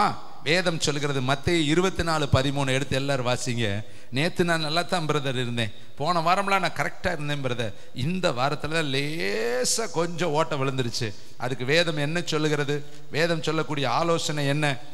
மத்தேயு 24:13, முடிவு பரியந்தமும் நிலை நிற்பவனே ரட்சிக்க. அதுக்கு மேல் வசனத்தை கொஞ்சம் ஊறுகா மாதிரி தொட்டு பாருங்க. அக்கிரமம் மிகுதியாவதுனால் அநேகருடைய அன்பு என்னாகும்? குறையும், டவுன் ஆகும். இன்னைக்கு ரொம்ப பேர் பார்த்தீங்கன்னா எபேசு சபையை பார்த்து கர்த்தர் சொன்னார், ஆதியில் கொண்டிருந்த அன்பை விட்டான் என்று உன் பேரில் எனக்கு குறை உண்டு. நமக்கு எப்பயுமே பாருங்க புதுசுக்கு நல்லா தாங்க இருக்கு, எல்லாமே புதுசுல டாப்பு தாங்க. நீங்களும் புது திருமணம் முடிக்கிற உங்க நேசத்தினுடைய லிமிட் பார்த்துருக்கிறீங்களா? அன்லிமிட்டா இருக்குங்க. ஒன்று அவரை விட்டுட்டு செய்ய மாட்டீங்க, அவர் உங்களை விட்டுட்டு ஒண்ணுமே செய்ய மாட்டாருங்க. இன்னைக்கு அதை கொஞ்சம் திரும்பி பாருங்களேன், அது இன்னைக்கு உண்மையிலே என்ன இருக்கு, வேஷ மாதிரி தெரியலையா? அன்னைக்கெல்லாம் அப்படி இருந்தியா, இன்னைக்கு என்ன ஆச்சு உனக்கு? குறைஞ்சு போச்சு. அன்பு குறையும், அன்பு கூடும், அன்பு தனியும். அதான் வேதம் சொல்லுது, அக்கிரமம் மிகுதியாவதினால் அன்பு தணிஞ்சு போச்சு. இங்க வருஷம் கொள்ள வருஷம் ஆனதுனால அன்பு தணிஞ்சிருச்சு. கர்த்தர் சொல்றாரு, அக்கிரமமே பெருகும் பொழுது நமக்கு நினைச்ச காரியம் நடக்கலைன்னா என்ன போகும்? குறையும். நான் எதிர்பார்த்ததெல்லாம் தரமாட்டிக்கிறார்ல, நான் வேண்டிக்கிட்டதெல்லாம் கிடைக்கல இல்லை, நான் அதுக்கு தருவார், என்னை மந்திரி ஆக்குவார், மேனேஜர் ஆக்குவார், என்னை வலது பக்கத்தில் உட்கார வைப்பார், இடது பக்கத்தில் உட்கார வைப்பார், என்னத்தான் அடுத்து ரெப்ரஸன்டேட்டிவாக மாற்றுவார்லாம் நாங்கள் நினைச்சோமே. எம்மாவூருக்கு போனவன் சொல்கிறேன், அவர் எங்களுக்கு எப்படிலாம் செய்வார் நினைச்சோமே, எல்லாத்தையும் விட்டுட்டு போயிட்டாரே. நாங்கள் நினைச்சது ஒன்று, அப்போ இவன் எதுக்கு நடந்துட்டு போயிருக்கேன்? அப்பம் கொடுப்பாரு, என்ன கொடுப்பாரு? நல்ல ரசம் கொடுப்பாரு, நம்ம வேலையை செய்ய தேவையில்லை, போகிற இடத்துல நமக்கு மந்திரி பதவி கிடைக்கும், மேனேஜர் பதவி கிடைக்கும், கடைசியில் ஒரு கூட என்ன கொடுப்பாரு? மீன் கொடுப்பாரு, அப்பம் கொடுப்பாரு. இப்படிலாம் மனக்கண்ணில் அவன் நினச்சிக்கிட்டு தான் போயிருப்பான் போல இருக்கா. இல்லாட்டி இவன் ஏன் எம்மாவூர் பாரு, ஏசப்பா இல்லாட்டே பிதாவாகிய தேவனை தொழுது கொண்டுட்டு இருக்க வேண்டியதான உண்மையான நேசம். அக்கிரமம் மிகுதியாவதினால் அநேகருடைய அன்பு தணிந்து போகும். அதனால தான் சொல்றாரு, முடிவு பரியந்தமும் ரட்சிப்பு இருக்கணும். அப்ப ரட்சிப்புங்கிறது என்னைக்கு? இன்னைக்கு மட்டும் கிடையாது, நேத்து மட்டும் கிடையாது, சாக வரையும் உன் வாழ்க்கையில ரட்சிப்பு நிலைச்சு நிக்கணுங்க. அப்ப அது வந்து போறது கிடையாதுங்க. ஞாயிற்றுக்கிழமை ரட்சிக்கப்படுறது, திங்கக்கிழமைக்கு ரட்சிப்பை வீட்டில் கழட்டி சட்டை மாதிரி தொங்க விட்டுறது. நான் அடுத்த வாரம் தானே, அடுத்த வாரம் ஐயா கிட்ட போறப்ப நம்ம கிளீனா என்ன பண்ணிடுவோம், இதே ட்ரெஸ்ஸை போட்டுட்டு போய் நின்று ஐயாவுக்கு முன்னாடி பைபிளை கொண்டுட்டு நீட்டாக நடந்து போனால் அவர் என்ன பண்ணிடுவார்? நான் ஈசாக்கு தாங்க, உண்மையிலே எனக்கண்ணும் குருடு தான், கொள்ள பேர்த்து தெரியாமலே ப்ளஸ் பண்ணி அவன் எல்லாம் ஏறி என்னை மிதிக்கிறத நான் இன்னைக்கு பார்த்து வருத்தப்படுறேன். ஐயோ, இவனெல்லாம் நாங்கள் ஆசீர்வதிச்சிட்டோமே, இவரெல்லாம் நம்ம ப்ளஸ் பண்ணிட்டோமே, இவங்களுக்கெல்லாம் நம்ம இப்படிப்பட்ட கிருபையை தந்துட்டோமே. யாக்கோப்பு கிட்ட கொண்டு போய் யோசேப்பு நிப்பாட்டுறேன், மனாசேவையும் எப்ராஹிமே நிப்பாட்டுறேன். இப்போ இவரு யாக்கோப்புக்கு கண் பார்வை குறைந்து போச்சு. முன்னாடி நிற்கிறது யாரு மனாசே, யாரு எப்ராஹிம்னு தெரியாது. ஆனால் இவர் என்ன பண்ணுறாரு, மனமறிய கையை மாத்துறார். வலது கையை எப்ராஹிம் மேலையும் இடது கையை மனாசே மேலையும் கொண்டு வைப்பார். கையை எப்படி மாற்றுவார்? அவன் முன்னாடி நிற்கிறேன், இவர் கையை மாற்றிக்குவார். அவன் கரெக்டாக கொண்டு வந்து கரெக்டாக வலது கைக்கு நேராக மனாசேயும் இடது கைக்கு நேராக எப்ராஹிமை கொண்டு வந்து நிறுத்துவேன். அவன் நினைக்கிறது மூத்த பையனை இவர் ஆசீர்வதிக்கணும், ஏன்னா என் துக்கம் யாவையும் மறக்க பண்ணினார் என்று சொல்லி தான் மனாசேன்னு பேர் வச்சேன். இந்த தேசத்தில் என்னை பெருக பண்ணினார்னு சொல்லி எப்ராஹிம்னு பேர் வச்சான். எப்பயுமே மூத்த பிள்ளை மேலே எல்லாத்துக்கும் கொஞ்சம் பாசம், ஏன்னா இல்லாமல் கிடைச்ச பிள்ளை மேலே என்ன வந்துடும் சொல்லுவாங்க. நான் முதன்னு வாங்கின வண்டிங்க, நான் முதன்னு வாங்கின சேலைங்க, நான் முதன்னு வாங்கின பேனாங்க, நான் முதன்னு வாங்கின கேர்பெண்ணுங்க, நான் முதன்னு வாங்கின பைப்பிளுங்க. அதனால சாக வரை இந்த பைப்பிலேயே படிச்சுக்கிட்டு இருப்பேங்க, வேற படிக்கவே மாட்டேங்க, குறிக்கவும் மாட்டேன், படிக்கவும் மாட்டேன், எடுக்கவும் மாட்டேன், கேட்டுக்கிட்டே தான் இருப்பேன்னு. புது பைப்பிள். என் பைப்பில் நீங்கள் பார்த்தீங்க லைவில் பார்த்தா சிரிச்சிருவாங்க. ஒரு பெரட்டி தாலு பிஞ்சு அட்டை பிஞ்சு உருக்குலைஞ்சு போய் கிடக்கும். இது எத்தனாவது பைபிள்னு எனக்குன்னு தெரியவே இல்லை. இப்போ ஓரளவு டேமேஜ் ஆனால் அடுத்த பைபிள் வாங்கினேன். இதை நம்ம அழகுபடுத்துகிற பொருள் கிடையாதுங்க, படிக்கணும் குறிக்கணும். என் பைபிளை நான் இல்லாத போய் எடுத்து பாருங்க, ஒரு இடம் கூட நீட்டாக இருக்காது, எல்லாம் குறிச்சு கிழிச்சு. டைரியில் பாருங்க வசனமாக தான் இருக்கு, என் சொந்த கதை எதுவுமே இருக்காது. இத்தனை வருஷந்தோறும் 2 டைரி 3 டைரி பிரசங்கம் தான் இருக்கு. இதெல்லாம் எழுதணும், எழுதி இது அடுத்த பக்கம் வச்சிடணும். பின்னாடி பாருங்க எத்தனை பைபிள் என் பைபிள் கிடக்கு, எடுத்து பாருங்க. நான் இல்லாதப்ப அப்ப நான் எவ்வளவு நேரம் அதுக்கு ஸ்பெண்ட் பண்ணி உட்காந்து எழுதி எத்தனை பேனா. எங்க வீட்டில் சொல்லுவாங்க, எத்தனை பேனா வாங்கினாலும் தீர்த்து போடுறீங்க, பேனாக்கு உங்களால் எங்களை சமாளிக்கவே முடியல. ஒரு வாரம் வாங்கி கொடுத்தா 2 வாரத்தில் காலி. ஏன்னா பேனா இருந்தால் எனக்கு பெரிய டேஸ்ட், எடுத்து எழுதிக்கிட்டே இருப்பேன். எதையாவது எழுதி அதை தீர்த்துட்டா தான் எனக்கு திருப்தி அடையும். அடுத்த பெட்டி வாங்கி வைக்க சொல்லிக்கிட்டே சொல்லுவாங்க. போன வாரம் தான் 2 வாரத்துக்கு முன்னாடி தான் வச்சான், காணா.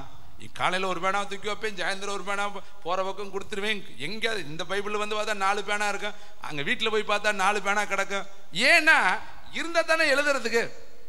அப்படி வாஞ்சையோடு படிக்கணுங்க. கர்த்தருடைய வேதத்துல இரவும் பகலும் தியானமா இருக்கிற மனுஷன். எங்க ரிவைவல் வர்றப்ப குறிக்கிறதுக்கு என்ன வேணும்? வந்தா தானங்க குறிக்கிறது. நாங்க தான் வர்றதே இல்லைங்களே, வர்ற மாதிரியா படிக்கிறோம். நாங்கள் தான் உட்காந்து கடற்கடை தான் இவ்வளோதெல்லாம் நீங்கள் சொல்கிறீங்களா, அதுலேயே எங்களுக்கு ரிவைவல் வந்துருங்க, அதுலேயே நாங்கள் கேள்வி புனல்லே வண்டி ஓட்டிக்கிட்டு இருக்கிறோங்க.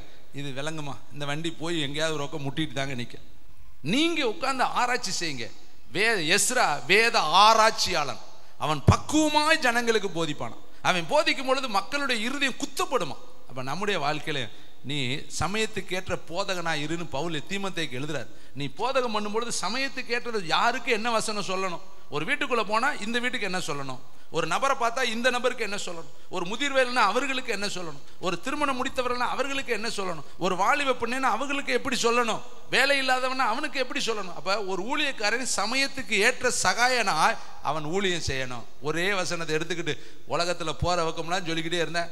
இங்கே இருக்கிறவங்களுக்கு இது, அடுத்தவங்களுக்கு இது கிடையாது. இப்போ காலையில் செய்தி வேற, இப்போ செய்தி வேற, சாயந்தரம் வந்து பாருங்க வேற செய்தி. நான் காலை செய்தியே சொல்லிக்கிட்டு இருந்தேன்னா காலை செய்தி அவங்களுக்கு தான், மத்தியான செய்தி உங்களுக்கு தான், சாயந்தரம் வரவங்களுக்கு. அப்போ ஒவ்வொரு இடத்துலையும் செய்தி மாறுது.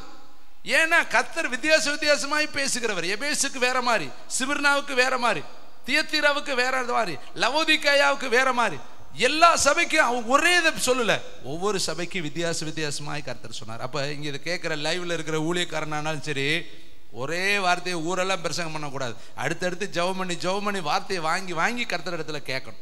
என் வாழ்க்கையில் கர்த்தர் அந்த கிருபை எனக்கு கொடுத்துருக்கிறார். கைத்தட்டி கர்த்தருக்கு.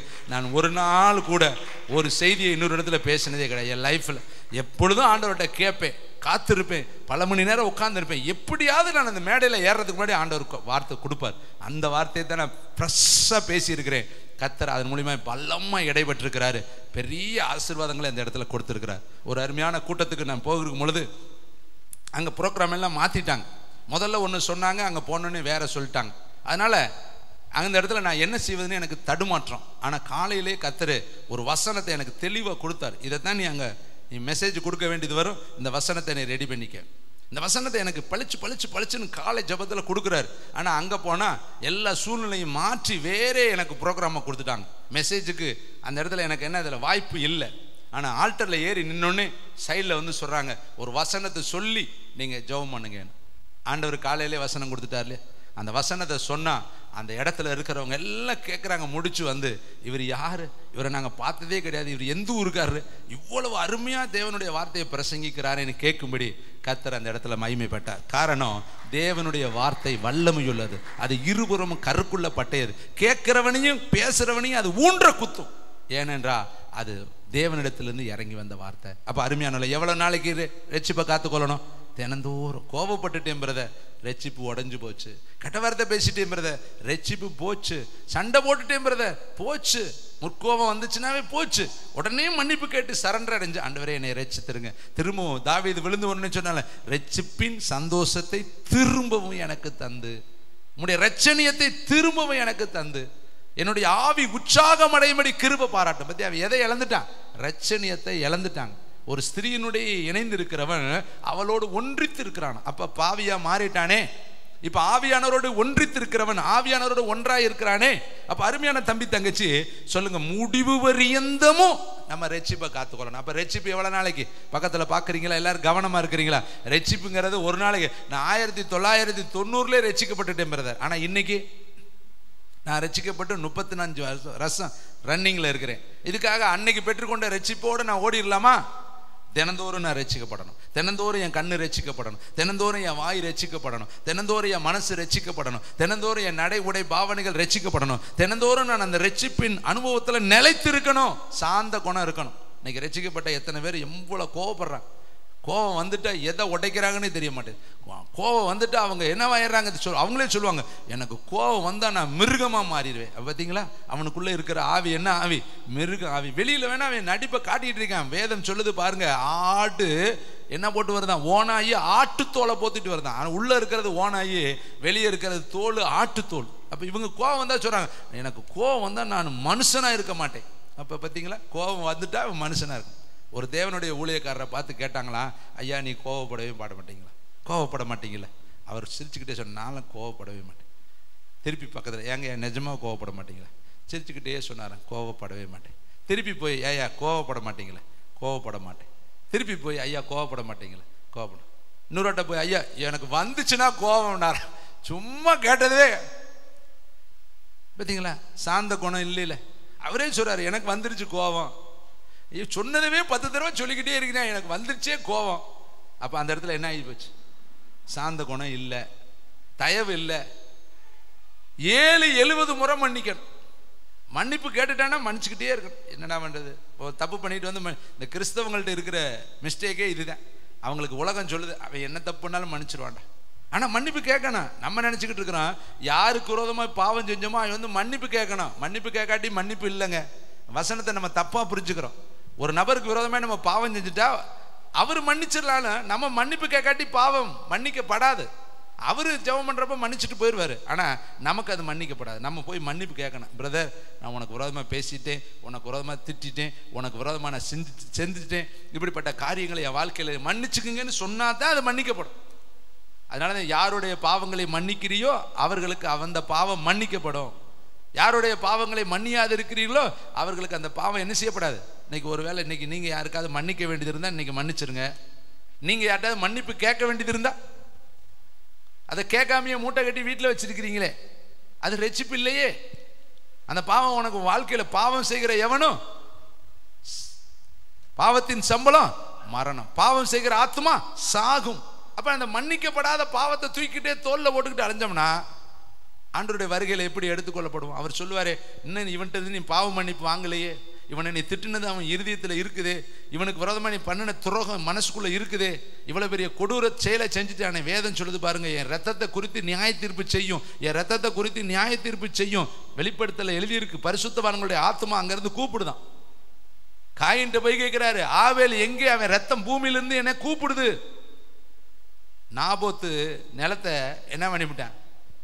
அவன் ஆகாப் ராஜா எடுத்துக்கிட்டான். பாவம், அவன் நல்ல பையன், அவன் என் சுதந்திரம், எங்கள் அப்பா அம்மா எனக்கு கொடுத்த சுதந்திரத்தை நான் தரமாட்டேன் அப்படி சொல்கிறேன். ஆனால் இவன் என்ன பண்ணுறான்? ஒரு மனைவிட்ட அழுகிறேன். அவள் உடனே வீரகோணையாக எந்திரிச்சு வீராப்புலியா போய் என்ன பண்ணுறான்? மூப்பர்களிடத்துல சொல்லி ஒரு ஓவாச நாளை நியமித்து அதில் இவன் கர்த்தருடைய வார்த்தையை மீறினான், ராஜாவுக்கு விரோதமாக எழுமினான்னு சொல்லி 4 பேலியாளின் மக்களை 2 பேர்த்த நிறுத்தி இவனை கல்லெறிஞ்சு கொன்றுங்கன்னு கொன்றுட்டாங்க. அநியாயமாக ஒரு நீதிமான் கொலை செய்யப்பட்டுட்டான். அவன் ரத்தம் பரலோகத்தை நோக்கி கூப்பிட்டது. கர்த்தர் இறங்கினார், அவனை பார்த்து சொன்னார், அதே மாதிரி ரத்தம் நீ சிந்துவ, அதே மாதிரி ரத்தம் உன் மனைவி என்ன செய்வா, நாய்கள் உன் ரத்தத்தை திங்கும்னார். பார்த்தீங்களா? கேட்க ஆள் இல்லைன்னு நினைக்கக்கூடாது. நமக்கு ஒரு நீதிமான், கேட்கக்கூடிய ஒரு நீதியுள்ள நியாயாதிபதி இருக்கிறார். வேதம் சொல்கிறது, பூமியிலே நியாயம் செய்கிற தேவன் ஒருவர் உண்டு என்று மனுஷன் சொல்லுவான். கைத்தட்டி கர்த்தருக்கு சொல்லு. நீங்கள் நினைக்கிறீங்களே, எனக்கு கேட்க ஆள் இல்லையே, எனக்கு கேட்க ஆள் இல்லையே, எனக்கு கேட்க ஆள் இல்லையே, எனக்கு கேட்க ஆள் இல்லையே. உரியாவுக்காக கர்த்தர் பேசினார். உரியாவை யாருமே கேட்க ஆள் இல்லை. மனைவியே ஏற்றுக்கிட்டாங்க. மனைவி அந்த பாவத்தை மூடி மறைச்சிட்டா. உரியாவுக்கு யாருமே கிடையாது. ராஜா செஞ்ச தப்பை யார் கேட்க முடியும்? ராஜா தப்பு பண்ணிட்டா யார் கேட்கறது?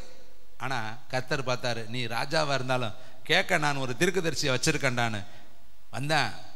அழகா தீர்க்கதரிசி வந்து நாத்தான் தீர்க்கதரிசி சொல்ற, நீ தாண்டா அந்த மனுஷனர். கைத்தட்டி கர்த்தருக்கு நன்றி சொல்ல, நீ தாண்டா தான். அப்போ ஊழியக்காரங்கிறவன் யாரை பார்க்கக்கூடாது? ராஜாவை பார்க்கக்கூடாது, மந்திரியை பார்க்கக்கூடாது, அதிகாரியை பார்க்கக்கூடாது. பாவத்தை பாவம்னு சொல்லணும், அசுத்தத்தை அசுத்தம்னு சொல்லணும். கைத்தட்டி கர்த்தர். அப்போ உள்ளதை உள்ளதென்றும் இல்லதை இல்லதென்று சொல்லுங்க. நீதியுள்ள தேவனுடைய பிள்ளைகள் யோவான் ஸ்நானகரின் ஆவி இருக்கணும். ஏரோதை பார்த்து சொல்ற, நீ மனைவியை அடுத்தவனுடைய மனைவியை வைத்துக் கொள்கிறது நியாயம் அல்ல. பவுலு அந்த இதுகிட்ட பேசுறான், பேலிக்ஸ் கிட்ட பேசுறான். பாவத்தை குறித்து, நீதியை குறித்து, நியாய தீர்ப்பை குறித்து அவன் பேசும் பொழுது அவன் நட்டுங்கிறான், தயக்கிறான். பவுலை பார்த்து பயப்படுறான். ஏதாவது காசு கொடுப்பான்டா, லஞ்சம் கொடுப்பான்டான்னு பார்த்தா இவன் பாவத்தை குறித்து கடுமையா பேசுறான்.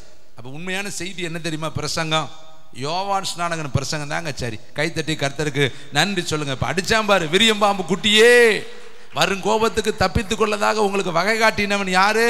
கோடாரியானது மரங்களின் வேறருகே வைக்கப்பட்டு இருக்கிறது, நல்ல கனி கொடாத மரமெல்லாம். இப்படி பிரசங்கம் பண்ணா எப்படி இருக்கும்? இன்னைக்கு பிரசங்கம்லாம் எப்படி தெரியுமா இருக்குது? அப்படியே தலைவாணியில் வச்சு தட்டி கொடுத்த மாதிரி, அப்படியே சொரிஞ்சு கொடுத்த மாதிரி பேசுறாங்க. அப்ப மக்கள் எல்லாம் கண் சொருகி போய் எப்படியாவது அவங்களுக்கு மக்களை திருப்திப்படுத்துற பிரசங்கம். அப்படி இல்லைங்க. லூக்கா புஸ்தகம் 19ஆம் அதிகாரம் 9வது வார்த்தை.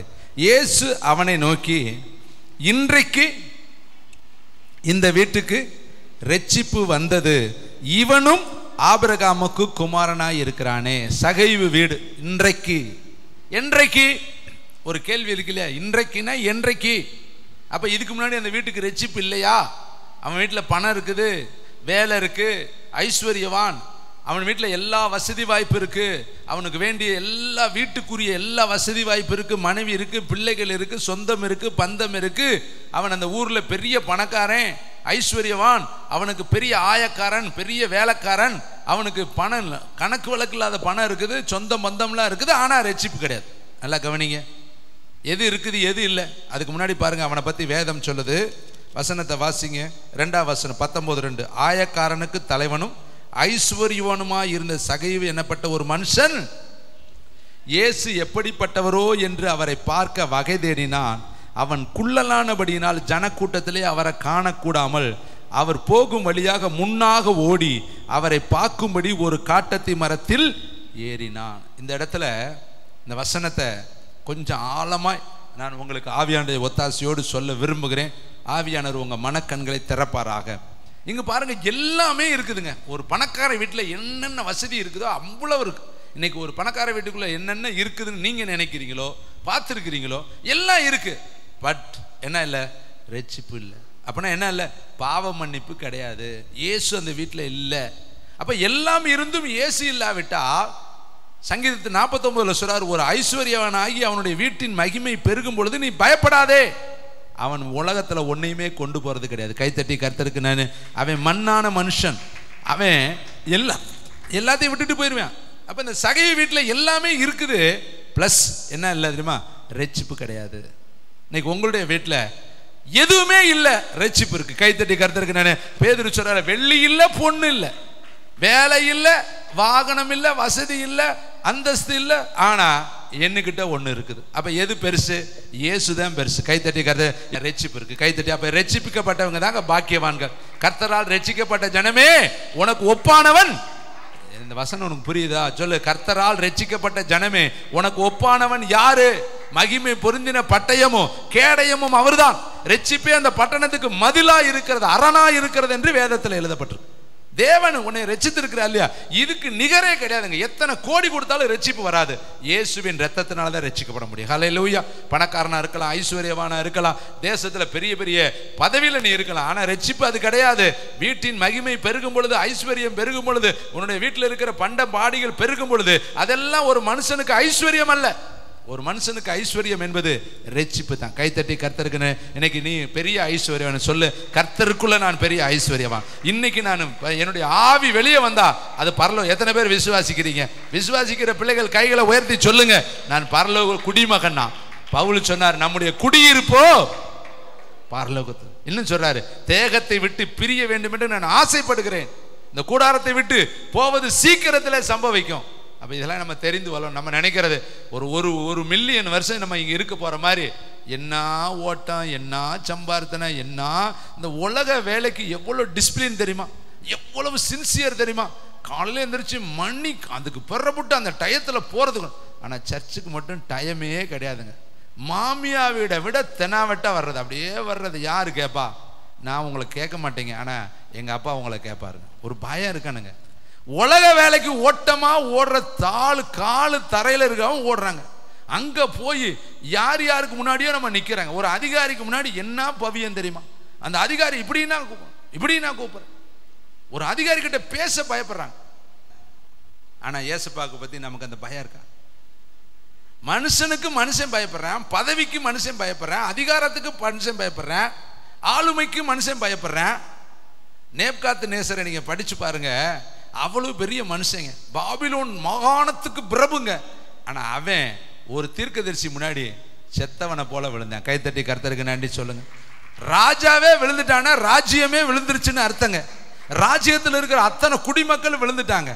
காரணம், தானியலுக்கு முன்னாடி இருந்த ஜெப ஆவிங்க. கைத்தட்டி கர்த்தரே. நீ ஜெபிக்கிறவனா இருந்தா பாபிலோன் மாகாணம் உன் காலில் விழுகும். உங்க மாநிலமும் உங்க பட்டணமும் உங்க தெருவும் உங்க கிராமமும் உங்க தெருவில் இருக்கிற எல்லா சன்போல்லா தொபியாக்களும் உனக்கு முன்னாடி சாஷ்டாங்கமாய் விழுவாங்க. விசுவாசிக்கிற பிள்ளைகள் கைகளை தட்டி கர்த்தருக்கு நன்றி சொல்லுங்க. கர்த்தர் பெரியவர். நான் பிரசங்கிக்கிற கர்த்தராகி இயேசு பெரியவர். எத்தனை பேர் நீங்க உங்கள்ட்ட இருக்கிற உற்சாகத்தை பார்த்தா இன்னும் 2 மணி நேரம் நான் பேசலாம் போல இருக்கு. அப்படியே உட்கார்ந்து இருக்கிறீங்க, எப்படா விடுவாரு. இன்னைக்கு வேற வகை தெரியாம வந்து மாட்டிக்கிட்டோம், இந்த போடு போட்டுக்கிட்டு இருக்கிறாரேன்னு நினைக்கிறீங்களா? முழுசும் வாழ்க்கையில் டோட்டலும் வேஸ்ட் ஆகிடக்கூடாதுங்க. உன் ரட்சிப்பை காத்துக்கொள், உன் அபிஷேகத்தை காத்துக்கொள். எதை இழந்துட்டாலும் பரவாயில்ல, ரட்சிப்பை மட்டும் நீ இழந்துடாத. ரட்சிப்பு விலையேற பெற்ற. இந்த வீட்டுக்கு கர்த்தர் போனோடனே அவனை பார்த்து சொல்றாரு, அவனை உன் வீட்டில் நான் தங்கணும்டான்னு தான் சொன்னார். நல்லா கவனிங்க, பாவமும் பரிசுத்தமும் ஒரு இடத்துல தங்க முடியாதுங்க. வெளிச்சமும் இருளும் ஒரு இடத்துல தங்க முடியாதுங்க. உலகமும் பரலோகமும் ஒரு இடத்துல தங்க முடியாதுங்க. ஒண்ணுதான் தங்கணும், ஒண்ணு வெளியேறணும். ஏசப்பா சொல்றாரு, உன் வீட்டில் நான் தங்கணும்னு சொன்ன உடனே சகைவு சொன்ன ஒரு வார்த்தை என்ன தெரியுமா? நான் யாரிடத்துல அது அநியாயமே வாங்கினது உண்டானான் எல்லாவற்றையும் நான் என்ன பண்ணிடுறேன், திருப்பி கொடுத்துட்றேன். இவனுக்கு யாருங்க சொல்லி கொடுத்தா? கைத்தட்டி கர்த்தர் உடனே சொல்றான் பாருங்க. அப்ப இயேசு பரிசுத்தவான் என்பதை அவன் தெரிந்து கொண்டாங்க. இரண்டாவது இவன்ட்ட என்ன தெரியுமா ஒரு எனக்கு பிடிச்ச ஒண்ணு, அந்த இயேசுவை எப்படிப்பட்டவரோன்னு பார்க்கறதுக்கு அவன் ஓடுற ஓட்டம் இருக்குதே. அப்ப தாகத்தை பரலோகம் பார்க்குங்க. தாகம் இல்லாட்டி அவர் எப்படிங்க நினைப்பார்? கேட்கிற பிள்ளை தான் அங்கே பால் குடிக்கணும்னா பிள்ளை அழுகணுங்க. நம்ம தாய் கொடுத்தா அந்த பிள்ளை குடிக்காட்டி வேஸ்ட் தானே. அப்ப இவனுக்கு ஒரு தாகம் பாருங்க. இவனுக்கு யார் சொல்லி கொடுத்தா? மரத்துல ஓடி ஏறுறான், கூட்டத்துக்குள்ள ஓடுறான், அங்கிட்டு ஓடுறான், இங்கிட்டு ஓடுறான், தட்டுமாறுறான். இதை பரலோக தேவன் பார்த்தார், அவருடைய கண்கள்ல இவன் பட்டான். அப்ப அபிஷேகத்தை பெறதுக்கு உங்களுக்கு ஒரு தாகம் வேணும். இதை கேட்கிற தேவனுடைய பிள்ளைகளே, இப்ப இந்த சகைவுக்கு ஏன் ஆண்டவர் அந்த வீட்டுக்கு ரட்சிப்பு சொன்னார் தெரியுமா? தாகம் தாகம் தாகம். கூப்பிடுறான் பாருங்க, வாங்க. வந்த உடனே சொல்லிட்டேன், எல்லாத்தையும் விட்டுறேன், எல்லாம் வேணாம், எனக்கு பூரத்தையும் கொடுத்துட்றேன், எல்லாம் கொடுத்துட்றேன். ஆண்டவர் பார்த்தார், இந்த வீட்டுக்கு ரட்சிப்புட்டார். கைத்தட்டி கர்த்தர் இன்னைக்கு எல்லாத்தையும் கொடுத்துரு, வேணாம். யார் யார்கிட்ட அநியாயமா வாங்கினது, யார் யார் வீட்டில இருந்து எடுத்துட்டு வந்தியோ, என்னென்ன உனக்கு தேவையில்லாதெல்லாம் இருக்குதோ அது எல்லாத்தையும் தூக்கி கொண்டு போய் கொடுத்துடணும். வேணாம் ஆண்டவரை, இது ஊரை ரெட்டத்தனையா நாளத்தனையா நான் என்ன பண்ணிடுறேன், கொடுத்துறேன். அடுத்தவங்க பொருள் உனக்கு தெரியுங்க, எது எது அடுத்தவங்க இருக்குன்னு தெரியும். அது உனக்கு நியாயமடி வராமல் வேறு விதமாய் வந்தது. இவனுக்கு சம்பளம் ஒண்ணு இருக்கும் இல்லையா, இவங்க பூரா கிம்பளை வாங்கி வச்சிருக்கிறேன், எல்லாம் அசுத்தமாய் வாங்கின வழி. இவனுக்கு கர்த்தர் சொல்லவே இல்லைங்க, அவனா சொல்றேன். யார் இடத்துல அநியாயமாய் வாங்கினது உண்டானால் நாளத்தனையான என்ன பண்ணிடுறேன். அப்ப என்னைக்கு ஒரு மனுஷன் பாவத்தை குத்தி உணர்த்தப்பட்டு அந்த பாவத்தில் இருந்து அவன் விடுதலை அடைகிறானோ அன்னைக்கு தான் அந்த வீட்டுக்கு ரட்சிப்பு வரும். கைத்தட்டி கர்த்தருக்கு நன்றி சொல்ல. அடுத்தவங்களுடைய பொருள் எல்லாம் கொடுத்துருங்க தயவு செய்து. யார் இடத்துல வட்டி வாங்குறது, வட்டியை வச்செல்லாம் வாழவே முடியாதுங்க. வட்டி உன் வீட்டில் சாபத்தை தான் கொண்டு வரும். இன்னைக்கு பார்த்தீங்கன்னா கொடுத்தது 1 லட்சமா இருக்கும், வாங்கினது வட்டி 2 லட்சமா இருக்கும், திருப்பி 1 லட்சம் கேட்டுக்கிட்டு இருப்பேன். இதுல வச்சு என்னத்தை வாழ முடியும்? சாபம் தான் இருக்கும். அடுத்தவன் கண்ணீரோடு கொடுப்பாங்க. நீங்க ஒரு நாள் உதவி செய்ய திராணி இருந்தால் செய்யத்தக்கவர்களுக்கு செய்ய. அதுல வரக்கூடிய லாபத்தினால நீ எவ்வளவுதான் வாழ்ந்தாலும் உன்னுடைய வாழ்க்கை, அதுல வாங்குற பொருள் ஆசீர்வாதம் கிடையாது. வேதத்துல எழுதி வைத்திருக்கிறார். அருமையான தம்பி தங்கச்சி, அடுத்து பாருங்க, இன்னொரு மனுஷனுடைய வாழ்க்கையை நாம் வாசிக்கலாம். அப்போஸ்தலர் புத்தகம் 14:9. Thank you wonderful the Holy Spirit. அப்போஸ்தலர் 14:9 எல்லாரும் எடுத்து வாசிக்கலாம். பவுல் பேசுகிறதை கேட்டுக்கொண்டிருந்தான். அவனை பவுல் உற்று பார்த்து, இரட்சிப்புக்கு ஏற்ற விசுவாசம் அவனுக்கு உண்டென்று கண்டு, நீ எழுந்து கால் ஊன்றி நிமிர்ந்து நில் என்று உரத்த சத்தத்தோடு சொன்னான். உடனே அவன் குதித்தெழுந்து நடந்தான். பாருங்க, தாயின் வயிற்று 8வது வசனம். லிஸ்திராவிலே ஒருவன் தாயின் வயிற்றிலிருந்து பிறந்தது முதல் சப்பானியா இருந்து ஒருபோதும் நடவாமல் கால்கள் வழங்காதவனுமாய் இருந்தான். பவுல் பேசுகிறதை கேட்டுக்கொண்டிருந்தான். அவனை பவுல் உற்று பார்த்து, இரட்சிப்புக்கு ஏற்ற விசுவாசம் அவனுக்கு உண்டென்று கண்டு. பிறக்கும் பொழுதே சப்பானிங்க, தாயின் வயிற்றில் இருந்து பிறக்கும் பொழுதே சப்பானி, ஒருபோதும் நடவாமல் கால் வழங்காதவனுமாய் உட்கார்ந்து. கால் வழங்கல, நடக்க முடியல, சப்பானி. ஆனா அவன் மனசு சப்பானி கிடையாது, அவன் காது சப்பானி கிடையாது, அவன் காலு மொடம், ஆனா காது மொடமல்ல. அவன் பவுல் பிரசங்கம் பண்றத கவனித்து கேட்கிறான். அப்ப பவுல் பார்க்கிறாரு, இரட்சிப்புக்கு ஏற்ற விசுவாசம் அவனுக்குள்ள இருக்கிறத பவுல் பார்த்தார். அப்ப பிரசங்கத்துல நம்ம எவ்வளவு உன்னிப்பா பார்க்கறங்கிறத பரலோகமும் பார்க்க, ஊழியக்காரங்களும் பார்ப்பாங்க. அப்ப இந்த சகைவுக்கு அந்த எண்ணம் வந்துருச்சு. பாத்தீங்களா என்ன சொல்றேன்? நான் பார்க்கணும், நான் பார்க்கணும், நான் பார்க்கணும், நான் பார்க்கணும். அங்க பார்க்க வழியே கிடையாது, உள்ள போக முடியல. பார்க்கிறேன், யோசிக்கிறேன், எப்படியாவது இவரை பாத்திரணுமே, மரமாவது ஏறிடுவோமா, குள்ளனானாலும் பரவாயில்ல ஏறிடுவோம்டான்னு ஏறிட்டேன். அப்பதான் ஆண்டவர் பார்த்தாரு, சே இவன்ட்ட என்ன இருக்கு, கிரியை இருக்கு. கைத்தட்டி கர்த்தருக்கு நன்றி சொல்லுங்க. இப்ப பாருங்க, சப்பானி பையன் நடக்க முடியாதவன், பிறந்ததுல இருந்தே நடக்கல, ஆனா அவன் காது, அவனுடைய இருதயம் திறந்துருந்துச்சு. கைத்தட்டுங்க. பவுல் பார்க்கிறாரு, இரட்சிப்புக்கு ஏற்ற விசுவாசம் உண்டு என்று பவுல் கண்டு. அப்ப அவன் பாருங்க சப்பானி தான், நடக்கவே முடியல. ஆனா கேட்கிறான் பாத்தீங்களா, அவன் இதையும் அதுக்கு நேரம் அந்த வசனத்துக்கு நேரம் திரும்பிச்சு பத்தியா. பவுல் சொல்றாரு, எழுன்றா நடடா, உன்ட ரட்சிப்பு கேட்ட விசுவாசம் எழுங்க.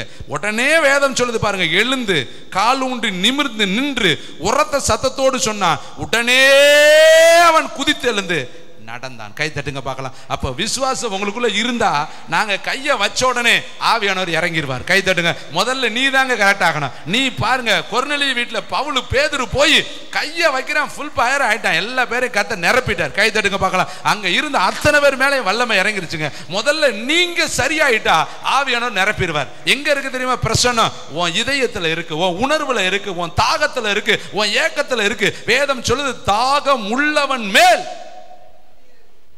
கத்தர் கேட்ட சுகமாக வேண்டும் என்று விரும்புறாயா? இப்ப நான் உங்களுக்கு உண்மையிலே அபிஷேகம் பெறணும்னு விரும்புறியா? அவங்கள ஒரு ஃபுல் பண்ணி அனுப்பணும்னு சொல்லி எப்படி என்ன பண்ண, ஒரு தாய் தான் பிள்ளைக்கு என்ன பண்றா, நடத்துக்கிட்டு ஊட்டுறா, விளையாட்டு காட்டிக்கிட்டு ஊட்டுறா, ஓடி ஓடி ஊட்டுறா, 2 அடியை போட்டு என்ன பண்றா ஊட்டுறா. எப்படியா ஊட்டணும், பிள்ளை வயிறு நிரம்பணும். அப்படித்தானங்க பவுல் சொல்றாரு, எப்படி ஆகிலும் சிலரை ரட்சிப்புக்குள் நடத்தும்படி, எப்படி ஆகிலும் சிலரை அபிஷேகத்துக்குள் நடத்தும்படி, எப்படி ஆகிலும் சிலரை பரலோகத்துல கொண்டு போக முடியும். நான் எல்லாருக்கும் என்ன ஆமானே. அப்ப இவ்வளவு பிரயாசம் எதுக்கு? 2 வார்த்தையை சொல்லிட்டு பிரசங்கம் பண்ணாலும் யாரும் என்னை கேள்வி கேட்க மாட்டாங்க. ஆனால் நான் பரலோகத்துக்கு பதில் சொல்லணும் இல்லையா? அதுக்கு தானே காலு பாரு மாற்றி மாற்றி காலை வச்சுக்கிட்டு பேசிக்கிட்டே இருக்கேனே. ஏன் எப்படி ஆயிலும் இந்த வசனம் தொடாதா, அந்த வசனம் தொடாதா, இந்த வசனத்தினாலே கர்த்தர் கிரியை செஞ்சிட மாட்டாரா, இந்த வசனம் இவங்களை சப்பானி தன்மையை மாற்றிராதா, இந்த வசனம் இந்த குருட்டு தன்மையை மாற்றிராதா, இந்த வசனம் இவங்களுடைய முடமை சரியாக்கிறாதா, இந்த வசனம் இவங்களுடைய எல்லா பலவீனத்தை மாற்றிராதா என்று தான் இத்தனை வசனங்களையும் எடுத்து உட்காந்து ஏன் சொல்கிறான். யாராவது எனக்கு வெகுமதி கொடுப்பாங்க, அல்லது பொருள் கொடுப்பாங்க, அல்லது எனக்கு சர்டிஃபிகேட் தருவாங்க, பாராட்டுவாங்கன்னு கிடையாதுங்க.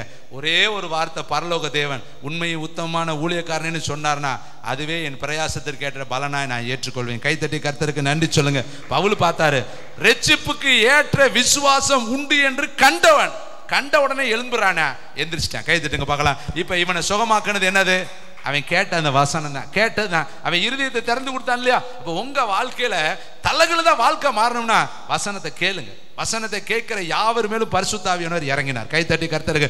கேட்டாலே இறங்குவாருங்க.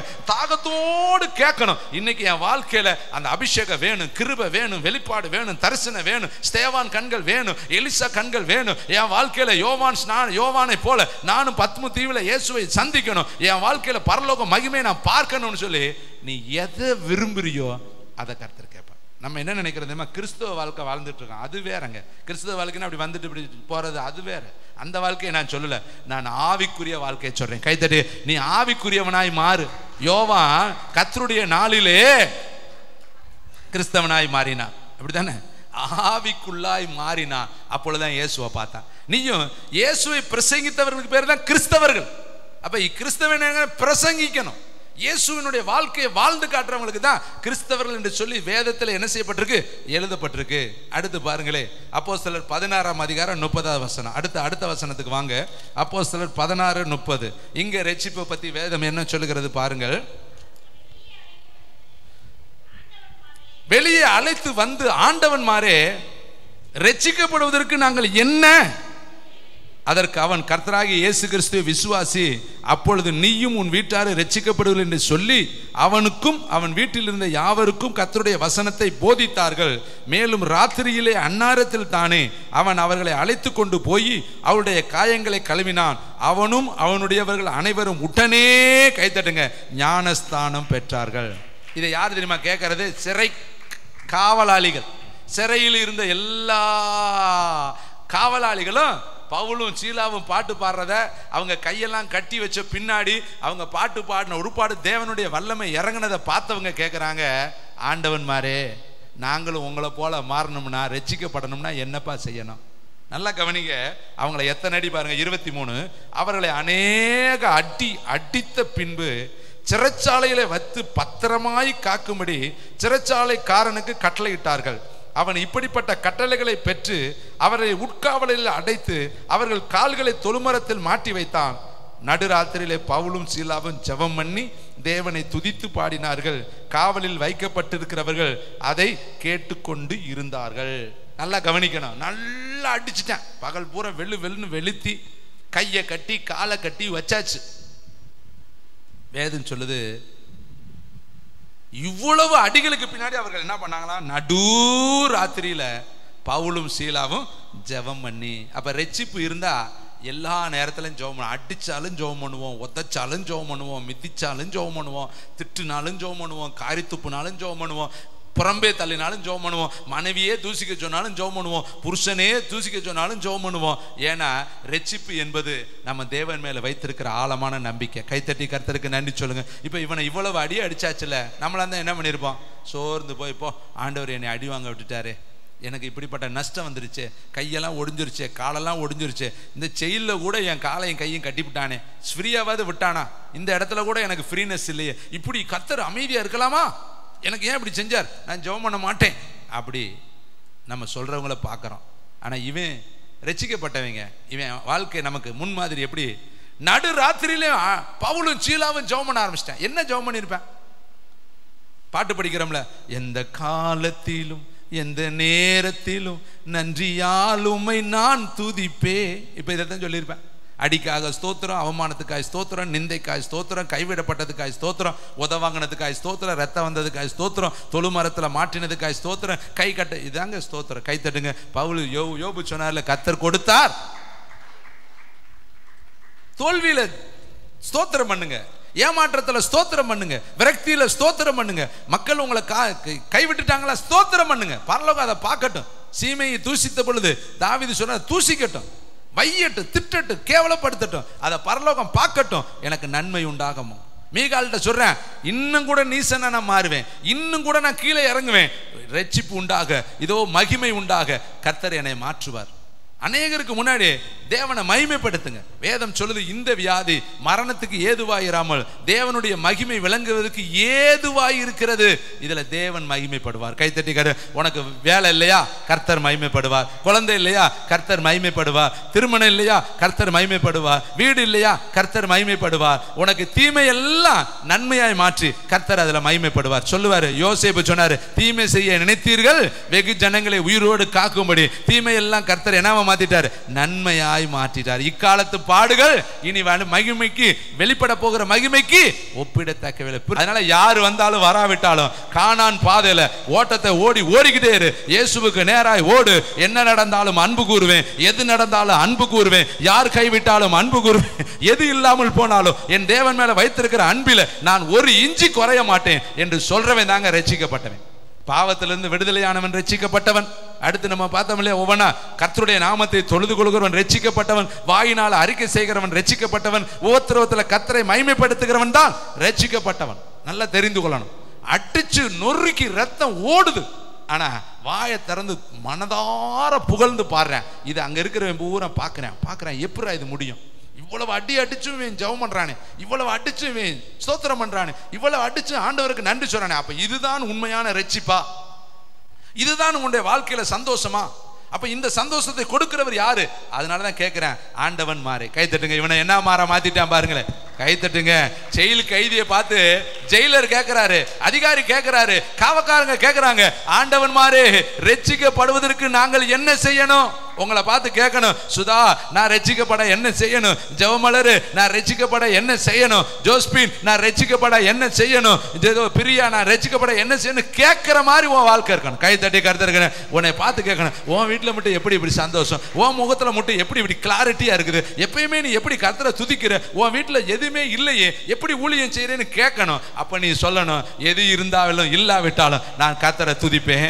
எந்த சூழ்நிலையும் நான் மனரமியமா இருக்க கற்றுக்கொண்டேன். வாழ்ந்திருக்க எனக்கு தெரியும், தாழ்ந்திருக்கவும் தெரியும். எல்லா நிலைமையிலும் நான் பரிபூரணப்பட கர்த்தர் எனக்கு கற்றுக் கொடுத்திருக்கிறாரு. அதுதான் என்னுடைய வாழ்க்கையில சந்தோஷம், அதுதான் என்னுடைய வாழ்க்கையில சமாதானம். இதோ எந்த நிலைமையிலும் நான் உன்னதமானவரோடு இருக்கிறேங்கிறத சொல்லும்படியாக உன் இதயம் கர்த்தரோடு இருக்கணும். கை தட்டி கர்த்தர். இல்லைனா ஒரு ஜெபம், இங்க இருந்தா ஒரு ஜெபம், கொடுத்தா ஒரு ஜெபம், கொடுக்காட்டி ஒரு ஜெபம், மைக்கு கொடுத்தா ஒரு ஜெபம், மைக்கு கொடுத்தா ஒரு பாட்டு, மைக்கு கொடுத்தா ஒரு ஆராதனை, கொடுக்காதப்ப நம்ம ஆராதனை ஜெபம் எப்படி இருக்கு? எந்த நிலைமையிலும் நம்ம மனம் ரம்மியமா இருக்கணும். கைத்தட்டி கர்த்தருக்கு நன்றி சொல்லுங்க. எத்தனை பேர் அப்படி இருக்கிறீங்க யோசித்து பாருங்க. பாருங்க, கேட்கிறேன், என்னப்பா செய்யணும்?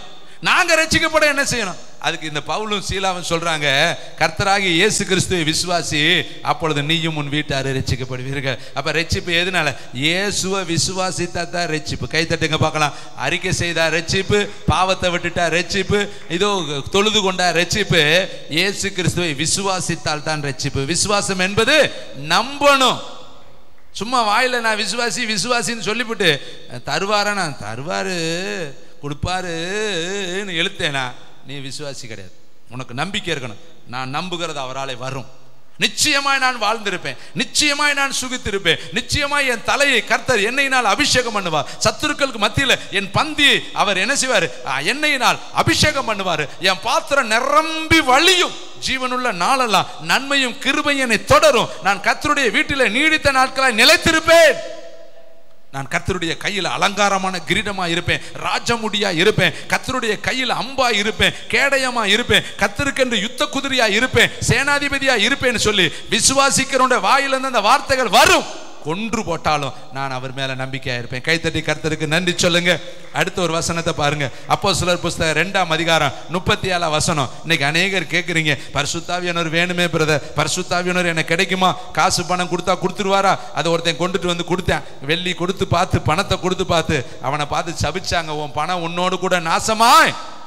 பரிசுத்தாவியானவர் வேணும்னா என்ன செய்யணும்? அப்போஸ்தலர் புஸ்தகம் 2:37. இதை அவர்கள் கேட்ட பொழுது இருதயத்தில் குத்தப்பட்டவர்களாய் பேதுருவையும் மற்ற அப்போஸ்தலரையும் பார்த்து, சகோதரரே நாங்கள் என்ன செய்யணும் கேட்குறாங்க. நாங்கள் என்ன செய்யணும்?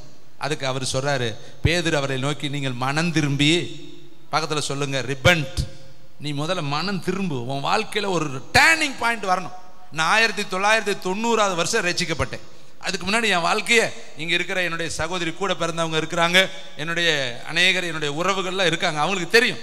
ஒரு துஷ்டனாய் துன்மார்க்கனாய் மனம் போல வாழ்க்கை வாழ்ந்துகிட்டு இருந்தேன். நான் ஆண்டவரை ஏற்றுக்கொண்டோடனே நான் எழுதின முதல் கடிதம் என்னுடைய ஆவிக்குரிய தாய் தகப்பன் உட்காந்து அழுதாங்களாம். இப்படி ஒரு மனுஷன் ஒரு லெட்டர் எழுதியிருக்கானே. நான் போய் சொன்னேன், என் வாழ்க்கையில் ஒரு மாற்றத்தை நீங்கள் உருவாக்கி இருக்கிட்டீங்க. நான் இவ்வளோ இப்படி இருந்த துஷ்டனாக இருந்த என்ன மனுஷனாக நீங்கள் என்ன பண்ணிட்டீங்க? அவங்க சொன்னாங்க வந்து என்னை பார்த்தோன்னே, தம்பி நீ எழுதின லெட்டரை படித்து நாங்கள் அழுதன் தம்பின்னு. அப்போ மனம் திரும்புதல் வரணுங்க. வேதம் சொல்லுது, அத்தி மரம் அது உள்ள பழம் இல்லாத வேறு மரமா இருந்துச்சான். அப்ப கர்த்தர் என்ன பண்ணார்? அந்த மரத்தை சபித்தார். நீ உன்கிட்ட கனி இல்லையே. நமக்குள்ள ஒரு மாற்றம் வரணும். மனம் திரும்புதலுக்கு ஏற்ற நற்கனிகளை தரும் திராட்சை செடியாய் நம்ம இருக்கணும். இங்க பாருங்க, பேதுரு சொல்றார், மனம் திரும்பி ஒவ்வொருவரும் பாவ மன்னிப்புக்கென்று இயேசு கிறிஸ்துவின் நாமத்தில் ஞானஸ்தானம் பெற்றுக்கொள்ளுங்கள், அப்பொழுது பரிசுத்த ஆவியின் வரத்தை. ஆவியானவர் எப்போ வருவார்? மனம் திரும்பணும். ஒவ்வொருவரும் பாவ மன்னிப்புக்கென்று ஞானஸ்தானத்தை பெற்றுக்கொள்ளணும், அப்பொழுதுதான் பரிசுத்த ஆவியானவர் வருவார். அப்ப இன்னைக்கு நமக்கு பரிசுத்த ஆவியானவர் வேணும்னா முதல்ல மனம் திரும்பணும். மன்னிக்க வேண்டியவங்களை மன்னிக்கணும், விட்டு கொடுக்க வேண்டிய இடத்துல விட்டு கொடுக்கணும். கசப்பே இருக்கக்கூடாது. கர்த்தர் நமக்காக மாறா என்கிற கசப்பை அவர் வாயில வச்சான். நமக்கு வாழ்க்கையில் எது கசப்பு? கசப்போடு ஒரு மனுஷன் இந்த உலகத்தை விட்டு போன ஒருபாடு பூமியில் கொள்வனை கொடுப்பனை எதுவுமே கிடையாதுங்க. அவன் இன்னொருட்டம் இங்கே வரவே முடியாது. அவன் விட்டுட்டு போனதெல்லாம் அப்படியே அவ்வளோதான். மனைவி பிள்ளைகள் அவன் பார்க்கவே முடியாது. அவ்வளோதான், முடிஞ்சு போச்சு லைஃப், அவ்வளோதான், அத்தோடு முடிஞ்சு. அவன் எங்கே போகிறேன்? ஒரு இடத்துக்கு போகிறேன். நித்தியத்துக்குள்ளே போகிறானா பாதாளத்துக்குள்ளே போகிறான்னு தெரியும். அவன் கனியை வச்சு அவனுடைய விரோதங்கள், அவனுடைய வைராக்கியங்கள், அவனுடைய கோபங்கள், அவனுடைய நேசங்கள் எதுவுமே இந்த பூமியில் நினைப்பாரே இல்லை. எல்லாமே போயிடுச்சு. அப்போ இந்த உலகத்தில் நம்ம என்னத்தை அள்ளிட்டு போகிறோம்? முதல்ல மனம் திரும்புவோம். முதல்ல இதில் மனம் திரும்பணும். இதெல்லாம் என்ன உலகத்தில் எனக்கு சொந்தம் கிடையாது. சொந்தம் என்று சொல்லிக்கொள்ள இந்த பூமியில் எனக்கு ஒன்றுமே கிடையாது. நீ எதுக்காக என்ன பாடுபட்டு சம்பாரிச்சு வைக்கிறான்? அதெல்லாம் யாரோ ஒருத்தர் தின்னுட்டு போகிறேன், யாருக்கோ ஒருத்தருக்கு நீ வைக்கிற. இவ்வளோ பாடுபட்டுட்டு ஒரு நாளைக்கு டபக்குன்னு ஜீவன் போயிட்டா அவன் அது எப்படி செலவழிப்பான்? அவன் சம்பாரிச்சா தானே அவன் கரெக்டாக செலவழிப்பான். அப்பா கிடைச்சது போக முடியாது சாமியான 10க்கு 15 1க்கு 4 தின்னுட்டு தூக்கி எறிஞ்சிட்டு போயிட்டே இருப்பேன். ஏன்னா அவன் சம்பாதிக்கல, ஓசியா தானே வந்தது. அப்போ நான் உலகத்துக்காக ஓடுறோம், ஆனால் தேவனுக்காக 7 நாள் கூட்டம் வச்சிருக்கமே. எத்தனை பேருங்க அலமோதி சபை நிரம்பி வழிஞ்சிச்சு பாரு. நாங்களும் பார்த்து பிரமிச்சோம். எல்லாம் வருது ஆண்டவன்மாரே, நாங்கள் எப்படி ஆவியில நிரம்பணும். எவ்வளவு நிர்விசாரம் தெரியுமா? ஞானம் தெருவில் கூப்பிடுறது இல்லையோ, சத்தியம் தெருவில் சத்தம் எடுக்கிறது இல்லையோ. இவ்வளவு கூப்பிட்டு சொன்னாலும் இருதயத்தை கல்லா அடைச்சிக்கிட்டு இருக்காங்களே, முடியாதவங்க சில பேர் இருக்காங்க பெண்கள், அவங்களுக்கு கர்த்தர் அறிவார். ஆனால் வாய்ப்பு இருந்து, வசதி இருந்து, சந்தர்ப்பம் இருந்து, மனதை கடினப்படுத்தி கொண்டு உட்கார்ந்து இருந்தா எப்படி கர்த்தர்? பார்வோன் இருதயம் எங்க இருக்குது? இங்க தாங்க. பார்வோன் இருதயம் இன்னைக்கு நிறைய பேருக்குள்ள, மனுஷனுக்குள்ளதான் இருக்கு. தேவனை தேடுற எண்ணம் இல்லையே. இங்க பாருங்களே, அவர்கள் மனம் திரும்பி ஒவ்வொருவரும் பாவமனுக்கென்று ஞானஸ்தானம் பெற்றுக்கொள்ளுங்கள், அப்பொழுதுதான் நீங்கள் என்ன பண்ணுவீங்க? பரிசுத்த ஆவியினுடைய வரத்தை எழுதியிருக்கார். வரத்தை 9 வரத்துக்கு ஜெபம் பண்ணோம் இல்லையா? என் பிரதர் கொடுக்க மாட்டேங்கிறாருன்னா எப்படிங்க ஓட்ட பையில ஊத்துவாரு? அது பரலோகத்துக்குரியது இல்லையா? அதை பெற்றுக்கொள்வதற்கு நான் பாத்திரவனா இருக்கணும் இல்லையா? அதை பெற்றுக்கொள்வதற்கு நான் தகுதியுடையவனா இருக்கணும் இல்லையா? பன்றியின் முள் முத்த போடாதேன்னு சொல்லி இருக்கிறாரு. இப்ப நம்ம எப்படி இருக்கணும்? தாகமா இருக்கணும். ஆண்டவரே உமக்காய் பயன்படுத்துவேன், உமக்காய் உழைப்பேன், உமக்காய் ஓடுவேன், அதை உமக்காய் நான் இன்வெஸ்ட்மெண்ட் பண்ணுவேன், உமக்காய் நான் எதையாவது அதை கொண்டு செய்வேன், ஆத்ம ஆதாயம் செய்வேன், ஊழியத்தில் பயன்படுத்துவேன், இரவு பகலா ஜெபம் பண்ணுவேன். இந்த உலகத்துல இலவசமான ஒண்ணே ஒண்ணு, உதவி செய்ய திராணி இருக்கும் பொழுது அதை செய்யத்தக்கவர்களுக்கு செய்யுங்க. நீங்க காசு பணம்லாம் கொடுக்க வேணாம், ஜெபத்தை கொடுங்க, கர்த்தரை ஆராதிங்க. இதெல்லாம் இலவசமானது. இலவசமாய் பெற்றீர்கள், இலவசமாய் கொடுங்க. யாரோ எனக்கு ஜெபம் பண்ணதுனால தாங்க நான் ரட்சிக்கப்பட்டேன். நான் இன்னைக்கு ஜெபம் பண்ணா எத்தனை பேர் ரட்சிக்கப்படுவாங்க? நான் இன்னைக்கு 90ல் வர்றப்ப யாருமே கிடையாது, ஒரே ஒரு மனிதனா நான் வந்தேன். இன்னைக்கு பாருங்க, ஒரு பெருங்கூட்டத்தை கர்த்தர் எனக்கு எழுப்பி கொடுத்துருக்காரு. கைத்தட்டி கர்த்தர். அன்னைக்கு நான் ஒருவன், அன்னைக்கு சோர்ந்து போய் நான் எலியா மாதிரி ஒரு சூரச்செடியில் படுத்திருந்தேன்னா இன்னைக்கு இத்தனை பேரை நான் பார்த்துருக்க முடியுமா? இத்தனை ஆராதனை நடத்த முடியுமா? பாருங்களேன், நாங்கள் என்ன செய்யணும் கேட்குறேன் பார்த்தீங்களா? என்ன செய்யணும்? நம்ம என்னைக்காவது வந்து கேட்டுருக்கிறோமா? அபிஷேகம் பெற என்ன பிரதர் செய்யணும்? ஞானஸ்தானம் எடுக்க என்ன பிரதர் செய்யணும்? ஊழியம் செய்ய என்ன பிரதர் செய்யணும்? இந்த வேதத்தை நான் எப்படி பிரதர் படிக்கணும்? எனக்கு ஏதாவது சொல்லித்தாங்க பிரதர் எப்படி? என்ன ஒருத்தர் கூட எல்லா மேதைகளின் மேதைகள் எல்லாம் அப்படியே வருவதும் போது எதையுமே கேட்கறது இல்லைங்க. அடுத்து பாருங்க, 2 ராஜாக்கள் புஸ்தகம் 6:26. 2 ராஜாக்கள் 6:26. நான் 2 வசனம் சொல்லி முடிச்சிடுறேன். தேங்க்யூ வண்டர்ஃபுல் த ஹோலி ஸ்பிரிட். 2 ராஜாக்கள் 6:26 எடுத்தவங்க வாசிக்கலாம். தேங்க்யூ. இஸ்ரவேலின் ராஜா அலங்கத்தின் மேல் நடந்து போகையில் ஒரு ஸ்திரீ அவனை பார்த்து கூப்பிட்டு, ராஜாவே, என் ஆண்டவனே ரட்சியும் என்றாள். அதற்கு அவன், கர்த்தர் உன்னை ரட்சிக்காதிருந்தால் நான் எதிலிருந்து எடுத்து உன்னை ரட்சிக்கலாம்? களஞ்சியத்தில் இருந்தா, ஆலையில் இருந்தா என்று சொல்லி ராஜா தன் பின்னையும் அவளை பார்த்து, உனக்கு என்ன வேண்டும் என்று கேட்டான். அதற்கு அவள், இந்த ஸ்திரீ என்னை நோக்கி, அதுக்கு மேல நீங்க வீட்டுல படிச்சு பார்த்து, ராஜாவை பார்த்து இவ கத்தம் போடுற, ராஜா என்ன ரட்சியும். ராஜா சொல்றாரு, கர்த்தர் ரட்சிக்கா விட்டால் நான் எப்படிமா உன்னைய? பக்கத்துல சொல்லுங்க, ரட்சிப்பு கர்த்தருடையது. கை தட்டுங்க பார்க்கலாம். நான் களஞ்சியத்தில் இருந்தா ரட்சிக்க முடியும், பானையில இருந்தா எடுத்து ரட்சிக்க முடியும். ரட்சிப்பு எங்க இருந்து வரணும்? ராஜாவை பார்த்து கூப்பிட்டா எப்படி? நம்ம அப்படிதாங்க அர்ஜென்ட்டுக்கு அப்பாவை கூப்பிடுறது, அம்மாவை கூப்பிடுறது, அண்ணனை கூப்பிடுறது, தம்பியை கூப்பிடுறது. நமக்கு ஒரு நம்பிக்கை, எங்க மாமா இருக்கிறார்ல, அவர் என்னை விட்டு கொடுக்கவே மாட்டார். நம்ம நம்பிக்கை மாமா மேல. இன்னும் என்னது? என்கிட்ட அவர் இருக்கிறார், இவர் இருக்கிறார், எவருமே விட்டு கொடுத்துருவார். இவர் என்ன சொல்றாரு? நான் எதுல இருந்து எடுத்து ரட்சிக்கிறது? கர்த்தர் ரட்சிக்காவிட்டால் எப்படி? ரட்சிப்பு கர்த்தருடையது. கை தட்டுங்க பார்க்கலாம். அப்போ உங்க ரட்சிப்பு எங்க இருக்கு தெரியுமா? கர்த்தர் இடத்துல இருக்கு. ஒரு நாள் மனுஷன் முகத்தை பார்க்காதீங்க. ஒரு நாள் உங்க முகத்தை மனுஷனுக்கு நேரா திருப்பாதே. தேவனிடத்துல உன் முகத்தை திருப்பு. தேவனுக்கு நேராய் நீ எழும்பு. கர்த்தர் உன்னை ரட்சிப்பார். லாஸ்ட் ஒரு வசனத்தை வாசிக்கலாம். அப்போஸ்தலர் புஸ்தகம் 2ஆம் அதிகாரம். இந்த ரட்சிக்கப்பட்டவங்களாம் எங்க வந்து சேருவாங்க, எங்க சேரணும்? ரட்சிக்கப்பட்டவர்கள் வர வேண்டிய இடத்த வேதத்துல அழகா எழுதி இருக்கு. வசனத்தை வாசிக்கலாம். அப்போஸ்தலர் 2:47. எல்லாருமே ரிவைவல் வேர்டு. தயவு செய்து இதை கொஞ்சம் பாருங்க, என்ன மிஸ்டேக் நடக்குதுன்னு நீங்க தெரிந்து கொள்ளலாம். தேவனை துதித்து ஜனங்கள் இடத்திலும் தயவு பெற்றிருந்தார்கள். ரட்சிக்கப்பட்டவர்களை கர்த்தர் அனுதினமும், பக்கத்தில் சொல்லுங்க, எங்க கொண்டு போய் சேர்த்தார்? சேர்த்தவர் யாரு? சேர்த்து கொண்டு வந்தார். கை தட்டுங்க பார்க்கலாம். அப்ப ரட்சிக்கப்பட்டவங்க வந்து சேர வேண்டிய லாஸ்ட் இடம் எது தெரியுமா? சபை. இன்னைக்கு ரட்சிக்கப்பட்டுன்னு சொல்லிட்டு சபைக்கே வர்றதில்லைங்க. பார்த்துருக்கிறீங்களா? வீட்டிலேயே நாங்கள் ரட்சிக்கப்பட்டுட்டோம் பிரதர், நாங்கள் வீட்டிலேயே பைபிள் படிச்சுக்கிறோம். ஏன் அங்கே போனா தானா? ஒரு ப்ராபர்சி சொல்லட்டா, சபைக்கு வராட்டி பரலோகத்துக்கு போக முடியாது. இதுதான் வாசல்.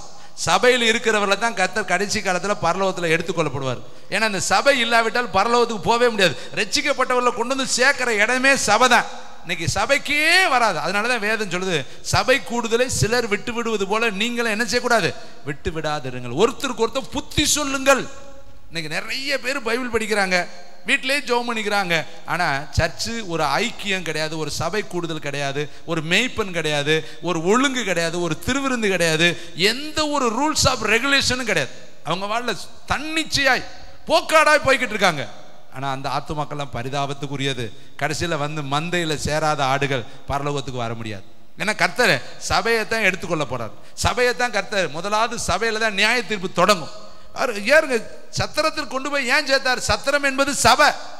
நம்ம எங்க வேணாலும் வீடுகள் தோறும் அப்பம் விட்டார்கள், வீடுகள் தோறும் ஜெபம் பண்ணினார்கள், வீடுகள் எல்லாம் சபையா ஆயிராது. சபை என்பது அது தேவனுடைய ஆலயம். கைத்தட்டி கர்த்தருக்கு நன்றி சொல்லுங்க. அப்ப ஒரு ஆத்துமா ரட்சிக்கப்பட்டுச்சுன்னு சொன்னா அந்த ஆத்துமா எங்க வரணும், நம்ம எங்க நடத்தணும்? சபைக்கு நடத்தணும். ஏன்னா சபையில நிறைய ரூல் இருக்கு, நிறைய சட்டதிட்டங்கள் இருக்கு, இங்க ஒழுங்கு இருக்குது. இந்த ஒழுங்கின்படி ஒரு ஆத்துமா நடந்தா தான் அது எங்க போக முடியும், பரலோகத்துக்குள்ள. இன்னைக்கு என்ன பண்றது, ஆத்துமாக்கள்கிட்ட ஒழுங்கே கிடையாது. நிறைய பேர் வந்து ரூல்ஸ் கிடையவே கிடையாது, அவங்க வாட்டில தன்னிச்சையா போய்கிட்டே இருக்காங்க. எப்படி தீனால் போனா அவளா ஊர் சுத்த, இங்க எத்தனை பேர் இருக்கேன், இத்தனை பேர்த்தை விட்டுட்டு அவளா போய் தன்னுடைய வாழ்க்கையை இழந்து போயிட்டால் பாருங்க. அப்ப நம்முடைய வாழ்க்கையில ரட்சிக்கப்பட்டுட்டோமா, நம்ம அடங்கி வந்து இருக்கணும், சபைக்குள்ள அடங்கி இருக்கணும். தாவீது சொல்றாரு, சபையிலே நான் கர்த்தரை துதிப்பேன், சபையில நான் கர்த்தருடைய நாமத்தை தொழுது கொள்வேன். அப்ப சபை என்பது தேவனுடைய சரீரம். வேதம் சொல்லுது சபைக்கு தலைவரே ஏசப்பா. அப்ப சபையில வந்து சேராம வெளியில இருந்துகிட்டு நான் ரட்சிக்கப்பட்டுட்டேன்னா அது கனி கிடையாது தேவனுடைய பிள்ளை. அப்ப கனி என்பது எது, அது எல்லாரும் நல்லா தெரிந்து கொள்ளுங்க, எல்லாத்தையும் சொல்லுங்க. சபைக்கு வரணுங்க. சபையில 3 ஆராதனை எதுக்கு வச்சிருக்கிறோம்? வேலை இல்லாம வச்சிருக்கிறோமா? எங்களுக்கு வேலை இல்லை பிரதர், அதனால நடத்திக்கிட்டு இருக்கோம். இத்தனை லைட்டு, இத்தனை எலக்ட்ரிக்கு, இவ்வளவு நேரத்தை ஸ்பெண்ட் பண்ணி நடத்துறது வேலை இல்லாம செய்யற வேலை கிடையாது. இது தேவனுடைய ஆலயம். இங்க தேவனை தொழுது கொள்ளணும். இந்த இடத்துல கர்த்தருடைய வார்த்தை மண்ணா பிக்கப்படணும், கர்த்தருடைய வல்லமை வெளிப்படணும். அதுக்கு தான் நடத்துறோம். ஆனா இத்தனை ஆராதனையில கலந்து கொள்ளாதபடி தன் இருதயத்தை கடினப்படுத்திட்டு அவன் எப்படி பரலோகத்துக்கு வர முடியும்? ஃபார் எக்ஸாம்பிள், ஒரு ஸ்கூல்லேயே படிக்காதவன் எப்படிங்க சர்டிஃபிகேட் வாங்குவேன்? ஒரு வேலைக்கு போகாதவன் எப்படிங்க கூலி வாங்குவேன்? எல்லாத்துக்கும் ஒரு நியாயம் இருக்கு இல்லையா?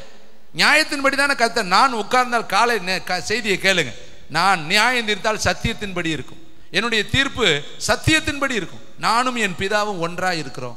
நான் வந்து நானா தீர்ப்பு சொல்ல மாட்டேன், பிதாவோடு இருக்கிறேன், பிதா சொல்ற தீர்ப்பை தான் நான் செய்வேன். அப்ப பிதா தான் இந்த வசனத்தை கொடுத்திருக்கிறார், சபையை அவர் தான் கட்டி இருக்கிறார், சபைக்கு அவர் தான் தலைவர். வேதம் சொல்லுது சபைக்கு தலையே இயேசு கிறிஸ்து தான்.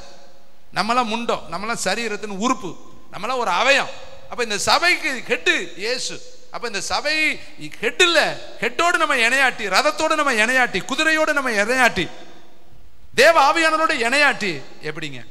நம்ம எவ்வளவு பெரிய மிஸ்டேக் பண்றோம் பாருங்க. ரட்சிக்கப்பட்டோன்னு கேட்டா சொல்றோம், வசனம் பூரா கடகடன்னு சொல்லுவோம். எங்கேயாவது நாங்களா 2 பேர், அதுக்கு ஒரு வசனம், 2 பேர் 3 பேர் அது வீட்டில் ஜெபிக்கிறதுங்க.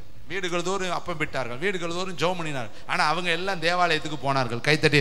பேதுருவும் யோவானும் தேவாலயத்திற்கு போனார்கள். இயேசு கிறிஸ்து தேவாலயத்துக்கு போனார். வாரத்தின் முதல் நாள் இயேசு கிறிஸ்து தேவாலயத்தில் பிரசங்கம் பண்ணினார். அங்கே தான் 18 வருஷமா இருந்தவனை கர்த்தர் என்ன பண்ணார்? சுகமாக்கினார். அப்போ இயேசு கிறிஸ்து உலகத்தில் இருக்கும் பொழுது அவர் எல்லா இடத்துலையும் தான் ஜெபம் பண்ணார். ஆனால் வாரத்தின் முதல் நாள் அவர் ஆலயத்துக்கு போனார். கைத்தட்டி கர்த்தருக்கு நன்றி சொல்லுங்க. அப்ப சபை கூடுதல சேர்றவன் தான் ரட்சிக்கப்பட்டவன். அப்போஸ்தலர் 16:17 சொல்லி முடிக்கிறேன். கடைசி வசனம் அப்போஸ்தலர் 16:17 வாச்சு முடிக்கலாம். Thank you wonderful the Holy Spirit. பவுலையும் எங்களையும் பின்தொடர்ந்து வந்து கைத்தட்டுக்கு, இந்த மனுஷர் உன்னதமான தேவனுடைய ஊழியக்காரர், ரட்சிப்பின் வழியை நமக்கு அறிவிக்கிறாள் என்று சத்தமிட்டால், குறி சொல்லுகிற ஆவியை உடைய ஒரு பெண்ணு. பவுல் பிரசங்கம் பண்ணிக்கிட்டு ரோடா பிரசங்கம் பண்ணிக்கிட்டு தெருவா பிரசங்கம் பண்ணிட்டு போறப்ப மேல வசனங்க 16 வசனம், நாங்கள் ஜெபம் பண்ணுகிற இடத்திற்கு போகையில் குறி சொல்லுகிற ஏவுகிற ஆவியை கொண்டிருந்த, குறி சொல்லுகிறதுனாலே தன் எஜமானனுக்கு மிகுந்த ஆதாயத்தை உண்டு பண்ணுகிற ஒரு பெண் எங்களுக்கு எதிர்பட்டால், அவள் பவுலையும் எங்களையும் பின்தொடர்ந்து வந்து, இந்த மனுஷர் உன்னதமான தேவனுடைய ஊழியக்காரர், ரட்சிப்பின் வழியை நமக்கு அறிவிக்கிறவர்கள் என்று கைத்தட்டுங்க பார்க்கலாம். ஏன் எதுக்கு கைத்தட்டணும்? ஒரு உன்னதமான தேவனுடைய ஊழியக்காரனை பிசாசு கண்டுபிடிச்சு சொல்லுதுங்க. ஆனா நம்மளால கண்டுபிடிக்க முடியல. பிசாசுக்கு தெரியுது இவர்கள் ரட்சிப்பின் வழியை நமக்கு அறிவிக்கிறவர்கள். உன்னதமான, அது சொல்ற வார்த்தையை வேட கவனிங்க, உன்னதமான தேவனுடைய ஊழியக்காரர்கள், ரட்சிப்பின் வழியை நமக்கு அறிவிக்கிறவர்கள் என்று சத்தம் போட்டுச்சான். உடனே பவுல் ஆஹா என்னை பற்றி இவ்வளோ அழகா தீர்க்கதரிசி சொல்லிச்சுன்னு மண்டையை ஆட்டிக்கிட்டே இருந்தார். அவர் அடுத்த வார்த்தையை பாருங்க, இப்படி அநேக நாள் செய்து கொண்டு வந்தது, ஒரு நாள் 2 நாள்ல எங்க போனாலும் இது டிஸ்டர்பன்ஸ் பண்ணுது. பவுல் என்ன கொண்டார், யாராவது உங்களை புகழ்ந்தா உடனே சந்தோஷமா ஏற்றுக்காதீங்க. புகழ்ச்சி அது வஞ்சக புகழ்ச்சியா இருக்கும், அப்சலோ முத்தமா இருக்கும், அது நம்மளுடைய வாழ்க்கையை சரிக்கிறோம். அவனுக்கு கோபம் வருது, சினம் கொண்டு திரும்பி பார்த்து நீ இவளை விட்டு புறப்பட்டு போகும்படி இயேசுவின் நாமத்தில் உனக்கு கட்டளையிடுகிறேன் என்று அந்த ஆவியுடனே சொன்னான். அந்நேரமே அது புறப்பட்டு போயிடுச்சு. கைத்தட்டி கர்த்தருக்கு நன்றி சொல்லுங்க. அப்ப அதை கண்டுபிடிச்சிட்டேன், அது சொல்றது உண்மையான ஆவி இல்லை, அது பிசாசின் ஆவி. அது என்னை எல்லாருக்கும் காட்டி கொடுக்குது. இதோ அதுக்கு தெரியுது, பிசாசு கூட தெரியுதுங்க. இயேசு வரும்பொழுது இயேசுவே தேவனுடைய குமாரனே எங்களை வேதனைப்படுத்தவா வந்தீங்க, அதுக்கு தெரியுதுங்க. எங்களை துரத்திட்டா பாதாளத்தில் துரத்திடாதீங்க, நாங்கள் நரகத்துக்குள்ள இப்பயே அதுக்கு கூட தெரியுது, நரகத்துக்கு நான் போயிடக்கூடாது, அதுக்கு தெரியுதுங்க. நரகத்துக்குள்ள இப்போ என்னை அனுப்பிடாதீங்க, இப்போ துரத்துனீங்கன்னா நரகத்துக்கு போய் நான் காலமெல்லாம் நரகத்துக்குள்ள இருக்கணும். எங்களை துரத்துறது அந்த பன்றிக்குள்ள துரத்திடுங்க, நாங்கள் இன்னும் கொஞ்ச நாளாவது இந்த பூமியில் சுற்றிக்கிட்டு அலையிறோம். நீங்கள் என்னைக்கா இருந்தாலும் ஒரு நாளைக்கு மத்திய ஆகாயத்தில் வரும்பொழுது நான் நிலையா நரகத்துக்கு தான் போகணும், அப்போ போய்க்கிறேன். அது பாருங்க, பிசாசு கூட கேட்கறதுக்கு ஆண்டவர் சரிப்போ, அதை உடனே அவர் நரகத்துக்கு அனுப்ப விரும்பல. பார்த்தீங்களா, அது கூட இரக்கம் பாராட்டுறாரு. ஏன்னா அதுக்கு தெரியும் இது கடைசி அங்கே தான் போக போகுது. இப்போ பாருங்களேன், சில பேர் இப்படி பண்ணிடுவோம், என்ன பண்ணுறது, ஒன்றும் செய்ய முடியாது, போட்டோம். என்னைக்காவது ஒரு நாளைக்கு சவுல் துரத்திக்கிட்டே இருக்கேன், தாவீது சொல்கிறேன், நானா கை போட மாட்டேன், ஒரு நாளைக்கு கர்த்தர் போடுவேன். அவரா என்னைக்கு போடுறாரோ அது வரை போட்டோம், என்னைக்காவது ஒரு நாளைக்கு அது நடக்கும் இல்லையா, அது வரை காத்திருப்போம், பொறுத்திருப்போம். நான் அந்த மனுஷன் மேலே என்ன செய்ய மாட்டேன். இப்போ கர்த்தர் பார்க்குறாரு, அவனுக்குன்னு ஒரு காலம் இருக்கு இல்லையா, அது வரை ஓடட்டும். அவனை ஏன் நம்ம இப்போ துரத்தி விட்டான், பாவம், அவன் தான் போக பயப்படுறான். அவன் எங்கே இருந்தவன், தேவனிடத்தில் இருந்தவன், அவன் அங்கே ஆராதனை வீரனாக இருந்தவன், தள்ளப்பட்டுட்டான். ஆனால் அதுக்காக நான் தீர்த்தால் நியாய தீர்ப்பு நீதியின்படி தானே இருக்கும், நேசத்துக்குரியவன் தான். ஆனால் என்ன செய்ய முடியும், இதை கேட்குற தம்பி தங்கச்சி, இன்னைக்கு இந்த பிசாசு சொல்லுது உன்னதமான தேவனுடைய ஊழியக்காரன். பிசாசுகளுக்கு கூட உன்னதமான ஊழியக்காரன் தெரிஞ்சா பரலோக தேவனுக்கு தெரியுமா தெரியாது? எல்லாரும் எழும்பி நின்று தேவனுக்கு மகிமை செலுத்துவோமா? எல்லாரும் இந்த சத்தத்தை கேட்கிற பார்க்கிற ஒவ்வொருவரையும் ரெச்சிங்க ஆண்டவர். ஒரு எழுப்புதலின் செய்தியாய், உலகத்தில் ஒரு அசைவுதலை உண்டாக்குகிற செய்தியாய் வரட்டும். நீர் மகிமைப்படும். இயேசுவின் நாமத்தில் பிதாவே.